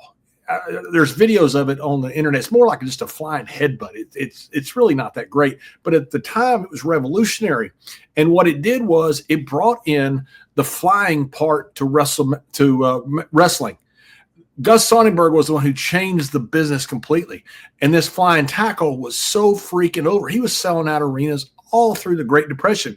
What happened to Gus Sonnenberg was they did an expose on him, and they found that he was wrestling John Hawk in Dallas and then wrestling JBL in New York. And then he was wrestling Vampiro Americano in LA, and he's wrestling Death Mask in San Diego. Then he's wrestling another one of my iterations that didn't work, Bradshaw, somewhere else. And they found out that all these guys were using fake names, and he's wrestling the same guys. And at that point, the business was, had been exposed a lot, but that really exposed Sonnenberg and killed him. I mean, killed his career. People talk about the wrestling business being exposed now. This was in the 20s or around 1930 when this happened. They first did the expose on Sonnenberg. Absolutely killed him. Then Londos came in right after that and had his second run. And he was, bigger than ever. But Gus Sonnenberg changed the wrestling business with the showmanship. He wasn't a shooter, was not, a tough guy, played football, big, tough, strong guy. You saw a picture of him. But he absolutely changed the wrestling business. And because of that, I give him honorable mention for the flying tackle. Yeah, he was active from 1928 to 1942. So you're getting some knowledge here today on Something to Wrestle. You also list Ed Strangler Lewis's headlock. I got to hear. That's right, Ed Strangler Lewis. You look at any of these old pics, like with Jack Dempsey, like with the old Bronco Nagurski, with any of these old fighters that came along, they all wanted to be put in a headlock by Strangler Lewis. He worked the headlock into people believing that was a huge submission move, and he'd work it the whole match. Strangler Lewis was one of the great draws from 19 teens to into the 1930s. He finally had the big match with Londos and put Londos over, and that catapulted Londos to this superstardom. But Strangler Lewis was the guy, man. He was the guy all during this time. After Gotch and Hackenschmidt in 14 or 15, when they worked, and then Gotch retired, the business went dead. Then you had the Spanish flu. Then you had the World War I. You had so many things that happened, but Strangler Lewis was the one constant during this entire time. And the move that got over, every Hollywood star, when it got big in, say, the 1930s that came in, they wanted to be put in a headlock and had a picture taken. That move was incredibly over by Strangler Lewis. We got to mention the last one, and I know it's a special one for you because, well, he was the guy in your last match. Rey Mysterio 619 makes your honorable mention list. Listen, it is a unique move. I think everybody remembers the first time they saw this. What can you tell us? Why does the 619 make JBL's top 5? Again, how many people copy it? How many people want to copy it and make something of it? It's that big. To see Ray come running, and the build up to it is just incredible. Now, this doesn't take anything away. When you talk about the most intricate finishes about reverse pile drivers and these flips and these flops, these young kids are doing incredible stuff these days, but they're not any more over than the 619. I mean, the 619 for decades now has been the move that everybody goes crazy for. Let somebody get kicked and somehow mysteriously turn around and end up on the middle rope. Funny how that always happens. And then there goes Ray taking off. The place goes absolutely ballistic. I've seen it happen time after time after time again. That's the essence of a great finish. And then when he hits it, everybody knows it's over. It's just the essence of a great finish to me. We want to hear from you guys. What's in your top 5 finish list? One more time, JBL's were Eddie Guerrero's Frog Splash at number 5, Stan Hansen's Lariat at number 4, Hulk Hogan's Leg Drop at number 3, Steve Austin's Stone Cold Stunner at number 2, and number 1 for JBL is Von Erich's Iron Claw. We want to hear from you. What is your top 5? So, hey, Conrad, you disagree with number 1 and 3, don't you? No, listen, I love Hulk Hogan. I mean, he's the reason I'm doing this podcast. He's the reason I became a wrestling fan.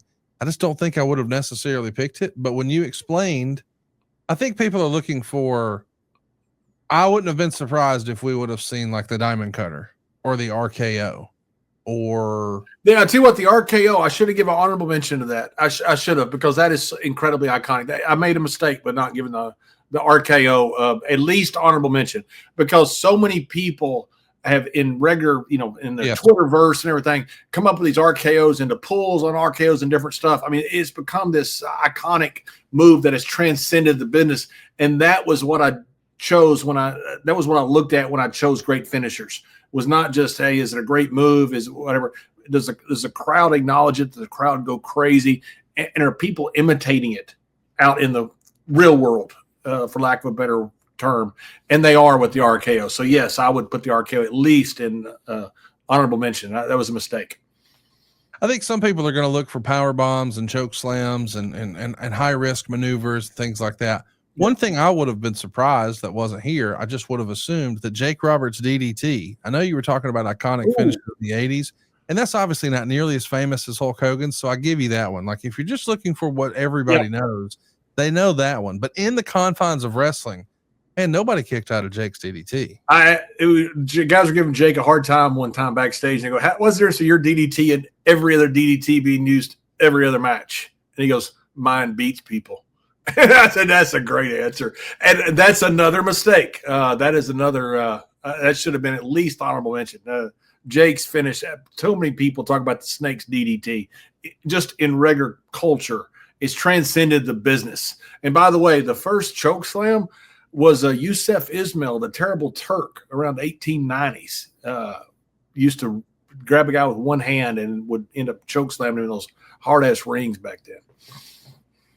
Hey, let's talk about something that was hard to see online over the weekend. I'm talking about the rabid fans in France. I saw CM Punk and even Rhea Ripley, and perhaps there were others, take to social media to kind of complain about the way they were being handled. Rhea Ripley is complaining about fans mobbing her as she's trying to get into an Uber in Paris. She tweets, "No means no." She wrote, "Remember, we're people. Do not swarm me or anyone like a pack of rabid zombies. No one should ever be pushed up against an Uber driver's door and completely mobbed like I just experienced. Use common courtesy and humanity. No means no. WTF." There's actually a fan video here that I want to show you. I don't know if you saw this. Let's take a look.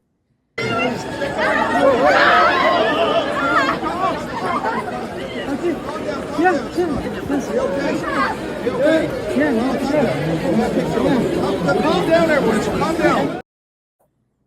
I mean, that feels like something from the Beatles or something back in the day. What do you make of this, John? Yeah, I think two things. I think it's wonderful that fans care that much, and I think it's very dangerous also.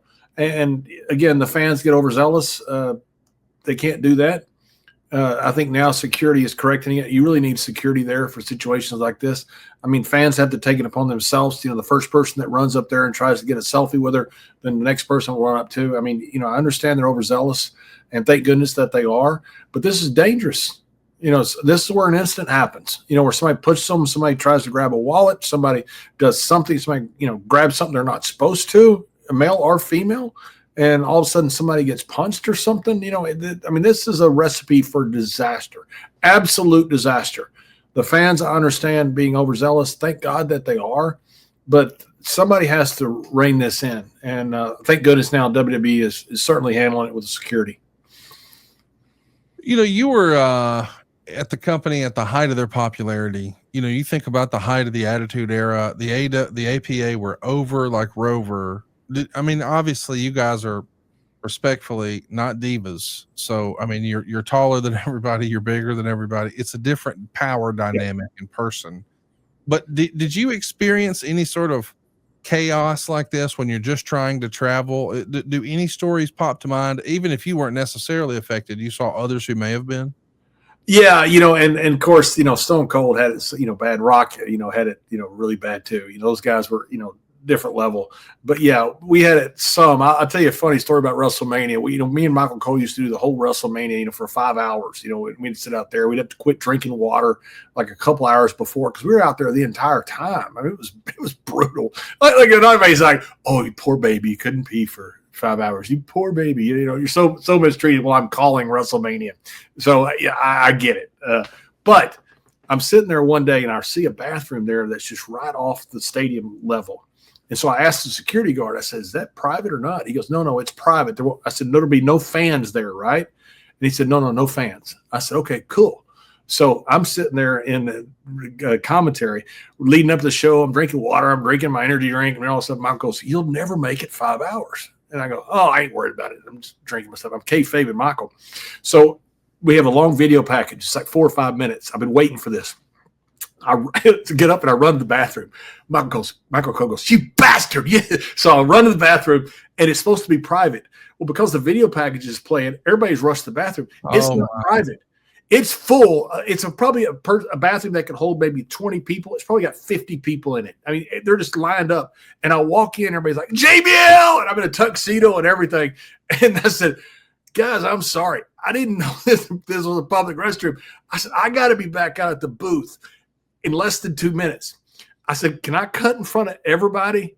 And I said, I'm sorry to ask this. And the guys go, let him pee. And now they're all chanting, let him pee, let him pee, let him pee. So I'm in the bathroom now, like 50 people crowded around. So I'm at the urinal. I'm trying to pee. And like everybody's going, let him pee, let him pee. And they're all chanting for me to use the bathroom. And guys are trying to take selfies with me. So guys are coming up to me. I'm sitting there holding my John like this. Well, guys, please stop. Fucking stop. It was an absolute nightmare. That's the greatest story in the history of the JBL era of Something To Wrestle. Let him be. Let him be. We're going to have Let Him Pee bumper stickers shortly. Oh, my God. Guys are literally, Conrad, I'm sitting there holding my and trying to go to the bathroom. Like, I've got like the whole room watching me. And I'm like, this is the most uncomfortable I've ever been. And guys are like coming around holding my neck, like holding a picture like this, trying to take a selfie with me. I'm like, you got to be kidding me. Oh, gosh.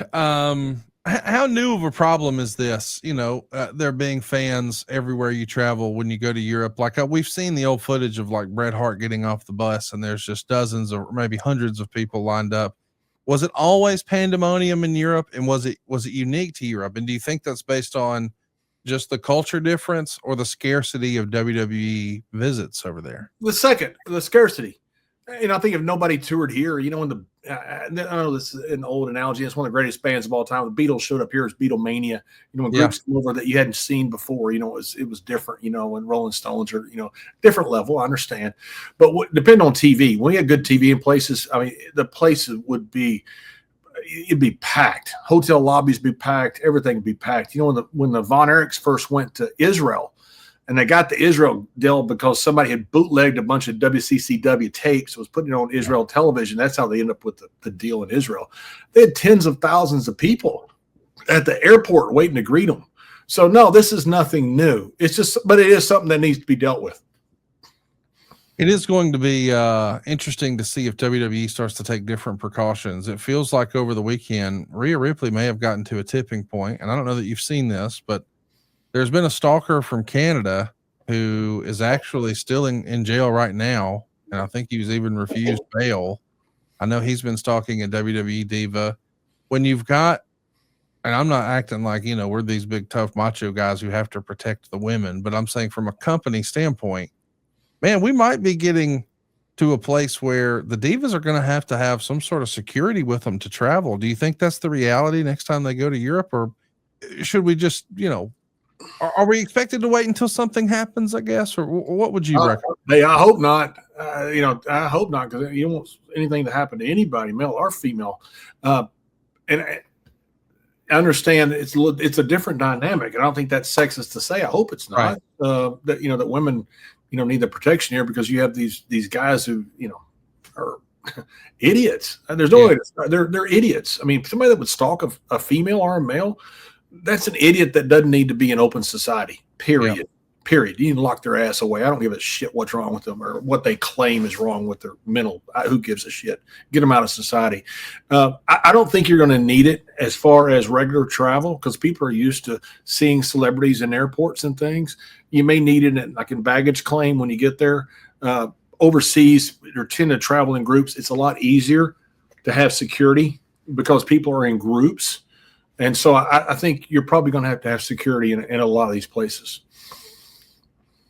Do you think, I mean, I know that over in Japan, because it's always been different, right? Over in Japan, I think you guys were all on a bus together. And I know sometimes you would travel that way in Europe, but since you're making less shows than you did once upon a time, I mean, because the laws are different, the traffic laws are different, and all that sort of thing. Do you think there'll ever be a way where professional wrestling in the United States utilizes those buses, or are we too far past that? Just culturally, could we do what they do in Japan, do you think? Yeah, I think it's possible because of travel. I mean, when you're in Japan, you all fly to one common destination of Narita, the airport there in north of Tokyo, and you all travel together at that point. In Europe, you're either flying over together or you're meeting and you're all together in one group. If you have a show in Baltimore or New York or Chicago or LA, people are flying in from all over the country because they live in different places. So to me, it's almost an impossibility because of logistics to have buses in the United States. Now, maybe between shows, but they're not doing that many shows back to back. And again, people want to travel on their own. We never, I know during my era, we do so many shows back to back. Guys want to be on their own schedule. Guys want to be in their own car, and I feel like it's probably the same today, at least in the United States. I think logistics make it impossible. So, John, over the weekend, we failed to mention what happened in the final match over in Paris. It was a 4-way dance where CM Punk, LA Knight, and Jey Uso all tried to topple Seth Rollins, but Seth walked out with his girl arm in arm and the world title in tow. This is kind of cool. The last time Seth and Becky were openly portrayed as a couple on TV, it was in 2019, and they were both baby faces. And maybe that hurt them in the fans' eyes. But now they're heels. What do you think about one of the top ladies and one of the top guys coming together on camera? We know they're married in real life. Can it work on camera, John? Yes, and I think it can work mainly as being heels, not as baby faces. The problem you have as a baby face is you want to get behind the guy, and it's hard to get behind a guy when he's married to a beautiful woman. And I don't care who it is, And so guys back in the territory days used to be big about they wouldn't wear their wedding rings around wrestling because they wanted people to, the young girls to think they had a chance and, to appeal to a broader audience. I think when you've got these guys and married to, a beautiful woman, which Becky Lynch is, I think it hurts Seth particularly. And it also hurts Becky as far as people know she's not available. Right. And so I think as heels, it's terrific. As babyface, I think it'd be tough. Well, let's talk about what might be happening next. There's been rampant speculation. I'm sure you've at least seen it. People have wondered if and when AJ Lee would ever consider coming back to WWE. Of course, the last time she and Phil Brooks were actually both employed for WWE was the morning of their wedding. Later that afternoon, once the FedEx truck came, CM Punk was no longer under contract to WWE. And as we know, AJ's contract finishes up, and she's kind of been out of wrestling for a bit. I know she did some work behind the scenes with Jeannie Buss and WOW, but there's lots of speculation that this has to mean something.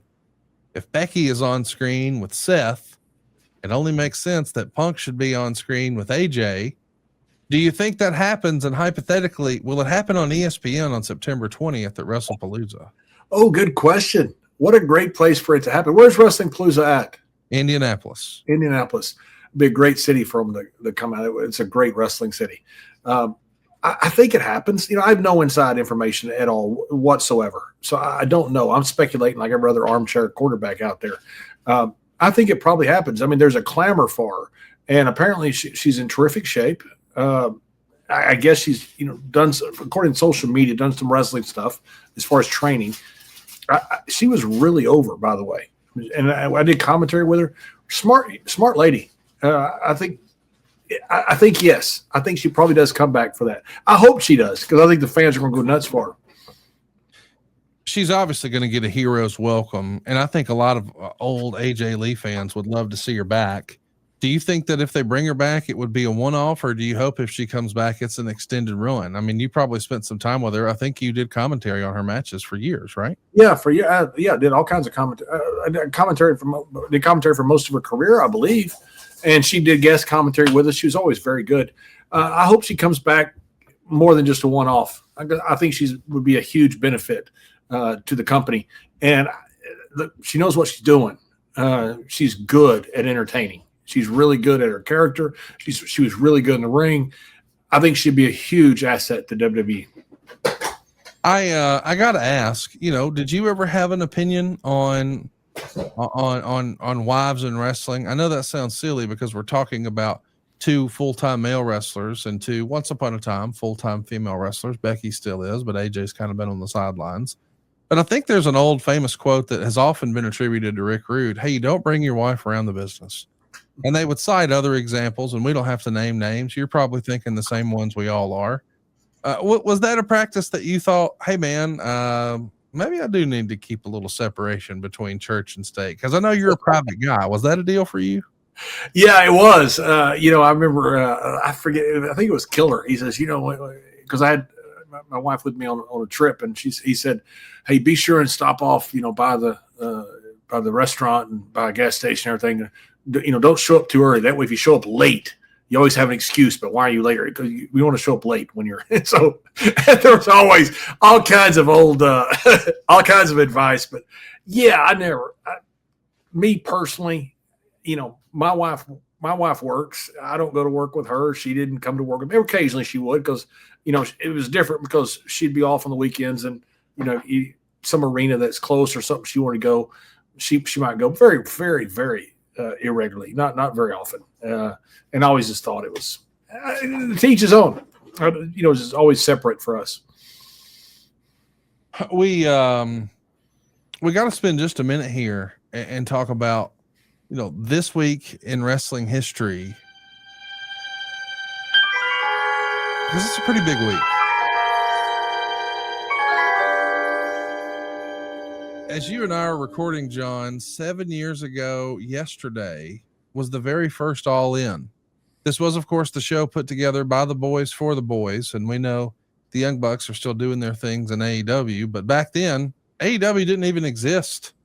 This was the biggest independent show in the history of pro wrestling, put together by those guys on your screen right now, Cody Rhodes and the Young Bucks. Now, we know Cody's at the top of the mountain in WWE, but a lot of people point back to this show and say, might not happen without this show.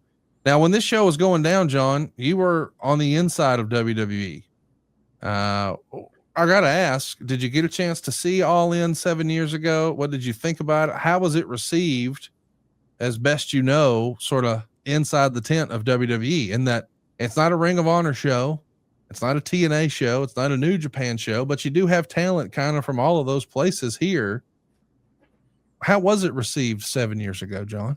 Very well among the boys, especially. Cody had the option of taking a guaranteed contract. And again, there's nothing wrong with that. Most people, 98, 99% of people would take what they offered him to stay. He wanted to put all his chips on the table and bet on himself and go out there and see if he could hit the jackpot, because he believed in himself. And jackpot's not fair because the odds are bad for that. He wanted to go all in because he believed in himself. All In, that's the name of the freaking pay-per-view. He wanted, and might be the reason he named it that, or whoever named it. I'm not saying Cody did. It was Cody's sister, Teal. And he went all in. I mean, he put all his chips on the table, and he said, I'm going to see if I can make it on my own. I use Cody as an example of what people should do. I mean, but again, easier said than done to do this. I mean, for everybody that tries, most don't succeed. Cody did. And now because of that, he's making a fortune. He's he's the biggest name, and he's overseeing the most profitable era of all time as a main eventer. I mean, it's incredible, his story. They're going to make movies about this one day. Hypothetically, when the whole discourse happened online, and I think it was Dave Meltzer actually responding to someone's question that, do you think anyone outside of WWE could ever fill a 10,000 seat arena? And Dave said no. Cody, of course, famously quote tweeted that and said, I'll take that bet, Dave. And he put his money where his mouth is, and they promoted All In, and we know the rest is history. But when they first put tickets on sale, when they were promoting, hey, we're going to do this, did you expect it to sell out? No, I didn't. I didn't think it would. I thought there was a demand there. I think if you did it nowadays, I would expect it to sell out. If you had something like this, similar dynamic, these guys are, Cody's a rare individual. If you had something like that now, I would expect it to. Back then, no, I didn't think they would. I was very happy they did, because I was very happy for Cody. I was tag team partners with Dusty's old tag team partner, and because of that, I had a close association with Dusty, friendship with him, and Cody was a big part of our JBL and Cole YouTube show. We did that to give guys chances, like Cody that deserved them, and WWE wasn't using him very well at the time. Had him in the Stardust gimmick, and that wasn't. He did the best he could with it, but it wasn't going to go anywhere. And so we were very happy for him. I think all the boys were excited. And I don't know what Vince thought at the time. I don't think he saw it really as competition. I think he saw it as interesting, is probably the way he would put it. I do want to ask, did you have a conversation at all with Vince about All In? I mean, does it ever come up? Do you remember Vince ever having an opinion about an independent show on pay-per-view? Yeah, Vince doesn't usually sell much. He doesn't usually give you insight that, when I was fortunate to, ride on the plane with Vince a lot. And so I got to hear some, conversations that, normally he wouldn't say in public, because around public, he wouldn't comment because he knows his comments would be repeated. And so he's very careful about that. I remember what happened and I remember talking to Vince about it, but I think he thought, hey, this is great, good for them. I don't think he saw it as competition. Yeah, I mean, I don't think anybody necessarily assumed that an independent popping up out of nowhere was necessarily going to be competition, but just it feels like to me the promoter in him would have loved that some guys decided, hey, I want to try my hand at promoting, and sold it out. Like, it feels like Vince would have had a lot of respect for that. Yeah. I remember Jesse Ventura told the story at his Hall of Fame, that when he went out and became governor, that all of a sudden, WWE wanted him back. And he said, oh, that's how this works. I remember Vince kind of laughing about that that is how it works. You go out from WWE, make a name for yourself somewhere else and come back. And as a promoter, Vince, absolutely, he would give huge kudos to this. I wonder if you've ever thought about the business ramifications of All In. Do you know the backstory with Ring of Honor and all that on this story, John? No, I don't. So Hangman Adam Page, Cody Rhodes, and the Young Bucks contracts all come due at the very end of the year in 2018. And Ring of Honor agrees to let these guys run a show and use some of their production and all of their staff to make this thing come to fruition. And then the guys don't re-sign with Ring of Honor and leave and go to work for Tony Khan, launching AEW in Japan. It was a really cool moment in early 2019 in Japan. I'm so thankful it happened. It's great for the business. But that almost feels like the Louisiana Purchase of wrestling. Doesn't it? What? You're just going to let them do this and build all this value for somebody else, and they're going to leave, and they're not even on paper? That should be studied, I think, in pro wrestling. Yes, it should. I mean, there are some things that are done that just sometimes make no sense whatsoever. And that is one of them. Trend Massacre, I know you and AD are wondering. We are, in fact, live and reading your comments. We're still live on YouTube for a few more minutes. I do want to mention something else monster happened this week, 30 years ago, John. We're talking about the debut of Monday Nitro. This Thursday will be the exact 30-year anniversary of that very first Monday Nitro, live from the Mall of America in Minnesota. People were banking and betting on this being an epic failure. There's a pretty famous interview of Paul Heyman. I believe he was at CyberSlam and answering some questions about what he thought about the chances of WCW actually competing with Monday Night Raw. And well, almost everyone agreed with him. This is not going to work. And boy, did it. But I'm curious, if you think back to yourself in 1995, I think you were in Europe working for Otto Wands back then. How do you receive the news that Nitro is going to be live? There's going to be a new live WCW show, and it's going to be heads up with Monday Night Raw. How were you receiving that information 30 years ago? And this was the one that Luger debuted on, right? That's right. Yes, sir. Yeah. So we were talking more about Luger, back then as far as debuting, because we thought, hey, they're doing something here. They've got something. And like when in the early 90s, if you'd have said WCW was going to compete with WWE when they were losing millions of dollars a year, you would take the bet they'd be bankrupt by 95, not launching a new show. And along comes Eric Bischoff, and he changed everything.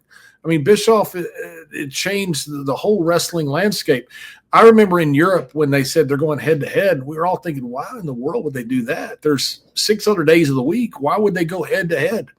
It created the biggest boom in wrestling, at least up to that time, and certainly since until today, of all time, by going head to head. I mean, you'll never see anything like this in television again. This is like SNL has another comedy skit comedy show going up against them on Saturday night.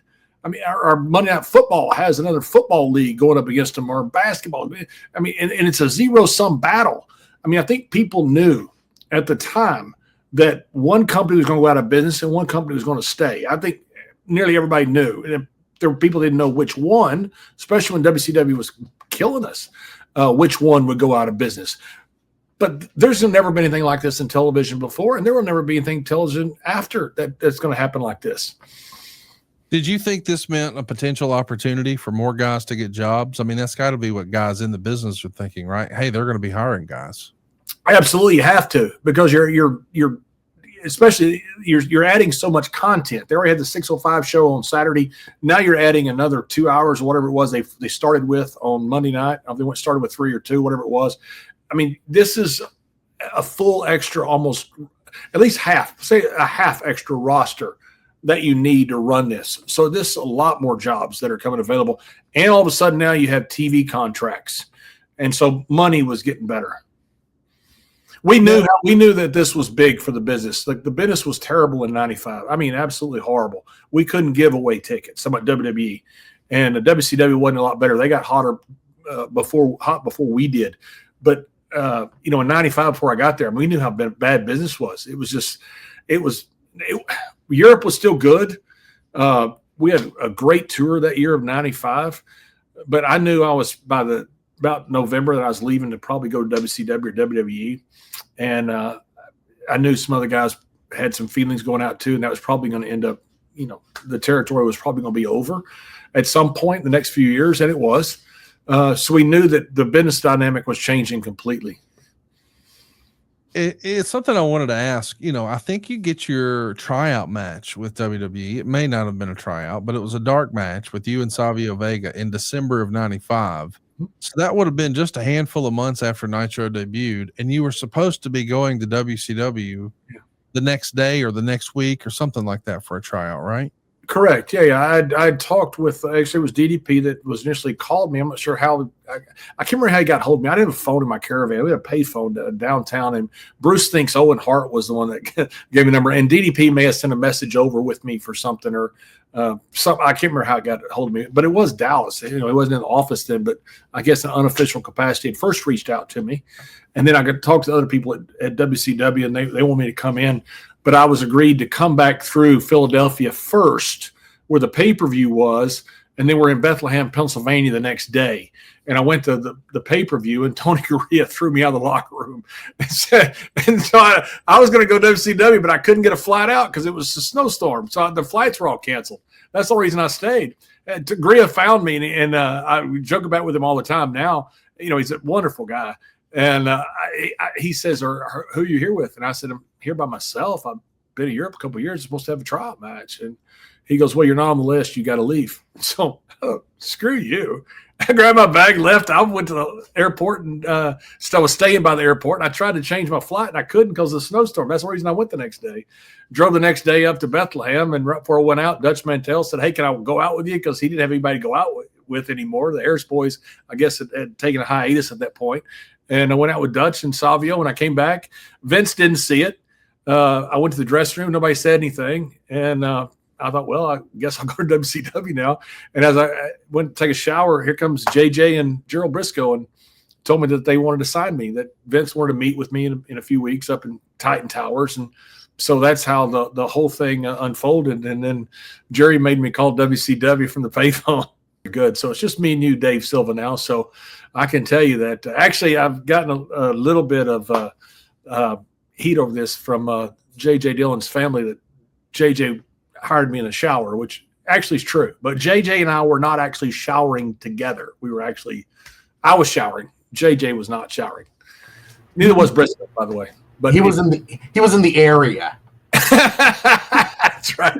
He was in the area. Somebody like you got a job showering with JJ? No, I didn't. We weren't showering together. I was showering, but he was in the area. Yes, I was naked. I did get offered a contract buck naked and wet and wet. I was wet also. Maybe you got a shower because maybe you got the job because you showered. Didn't think about that, but there's always that possibility. Yes. I think we already established that there is quite a few stinky wrestlers out there that might need a double dose. They're like, hey, this guy showers. He's obviously smells good. He has Mondo. He takes Mondo before Mondo. Hey, we're gonna hire him, and hopefully it rubs off on Vader. We all need a little Mondo. That's right. Exactly. I just had a great segment with Dave Silva. He's funny. As a reminder, next week we're going to have the bumper sticker. Let him pee right here from Something to Wrestle. God, Conrad, if you could have seen that old freak, I went in there. I'm about to pop. I mean, about to pop. I've been drinking drinks for that whole for like 2 or 3 hours because we had about there for the pre-show too. And I'm sitting there drinking drinks, and I go, I got this bathroom there. I walk in there, that thing's full. I'm just like, oh my God, this is the worst day of my life. Well, let him pee. Let him pee. Let him pee. We're going to let you pee over on TikTok. Okay, maybe that's not the transition I was hoping for. But Something to Wrestle has a TikTok now. If you've been missing out, what are you waiting for? Go throw us a follow right now. It's at Something to Wrestle. Yeah, Something to Wrestle, bringing those legendary stories straight to that TikTok feed. You can get your favorite Something to Wrestle moments from JBL and Bruce in bite-sized form over on our official TikTok at Something to Wrestle. Help support the show by checking out Something to Wrestle. That's at Something to Wrestle. Throw it a follow on TikTok at Something to Wrestle. It's totally free. We're live here. We're going to take a few more questions and then we'll put a button on things. We've got AOTV Productions. It says a lot of fans are predicting Rollins and Lynch versus Punk and AJ Lee at WrestlePalooza. What do you guys think? What do you think? Is that a good idea? A bad idea? Oh, I think it's a fantastic idea. They haven't done a mixed match like that in forever. And I think it'd be fantastic. 4 of the biggest stars in wrestling and returning AJ Lee. My God, man, to me, that's a home run. Nate the Lawyer says the greatest wrestling match ever was Bret Hart and Stone Cold Steve Austin at WrestleMania 13. You got a counter to that one, or you co-sign on that one? It's my favorite too. Yeah. I got to agree with Nate the Lawyer on this. Look, I remember watching that and thinking, my God, man, they did a double turn. And I mean, I've always said that every champion that becomes a champion has to walk through hell. Like Andre had to, topple the giant. Stone Cold had Bret, and the Rock had Mankind, and so did Triple H. This was the moment for Steve. Bret Hart is as good as everybody says he is. Now Steve is awesome, but Bret made Steve that night, and I thought that was just it. I don't know if you can argue a better match. I mean, great is great. You might say these matches are in that category, and I'm sure there are a lot of matches that are. Undertaker and Shawn WrestleMania 25, I thought was that same level exactly. And I saw Finlay and St. Clair in Europe. I thought it was the same thing. But great is great. And Nate the Lawyer, I go with you on that. Michael says AJ messed up saying Cornette's name. I don't know. I think he got it all right. Corey Richardson says what happens to AJ will happen, but I think he's saying canceled over this is borderline insulting to Stu. Respect to both JBL and Conrad. I'm not going to say I agree, but I'm ready to hear from Stu. I'm with you. I want to hear from Stu when we can. Yeah. But I'm wondering legally, we may be a ways away from that. What do you expect is going to be the next shoe to drop in this whole saga, John, if you had to guess? My guess is first they're going to decide, they're going to wait to see what the LAPD does, if it is the LAPD or if it's another jurisdiction, whatever the PD is, wherever they were. I think they're going to wait to see what the criminal case is and to see if there is one indeed being filed. And if there isn't, and he's got a lot of medical bills being paid through the GoFundMe. but he may be upset, and I don't blame him for that if he is. And there may be a civil lawsuit coming out of this. Well, we'll keep a monitor on it. We will update you as we move on. I want to encourage you, if you haven't already, hit the subscribe button and turn on the notifications bell. Man, you never know what to expect. I mean, we've only had a handful of guests in the history of Something to Wrestle. We probably had our most controversial one ever today, and you could have been live and sharing your comments and thoughts. Don't miss us next time. Go right now to somethingtowrestle.com, hit the subscribe button, turn on the notifications bell. And I also want to remind you that next week we're going to be talking about neck surgeries. John knows a thing or two about those. There's been a lot of people he shared a locker room whose careers were forever changed with back injuries, and he knows a thing or two about back injuries himself. But Kevin Owens, Colby Carino, Will Ospreay, whether you're looking to the WWE or the AEW or the independents, it feels like there's a rash of this going on. We'll talk about that next week. We also want to hear what you think about the top 5 finishers. John, I got to say, I've done a bunch of podcasts. This was a first for me today, and I thank you for that. I had a lot of fun talking about the good, the bad, and maybe the ugly of professional wrestling today. Yeah, I did too. And going through this, I'm interested. You told me the fan comments were overwhelmingly negative, which, I see it a different way. And again, it's my opinion. And like I said throughout the whole show, Mark Henry has his opinion, and it doesn't make us a bad person if one of us is right, one of us is wrong. It makes no difference. But my opinion was that I think he's a scapegoat here, and there's a bigger issue here that's going on, but certainly not him. But it's interesting to hear that, and it's interesting to hear the debate. I want to shout out Jack Gaffney, who was with us here early on, and he says, if we can learn something from this, it's that we all just need to do better and treat one another with a little more respect all the way around. Amen to that. We appreciate that sentiment. We share it.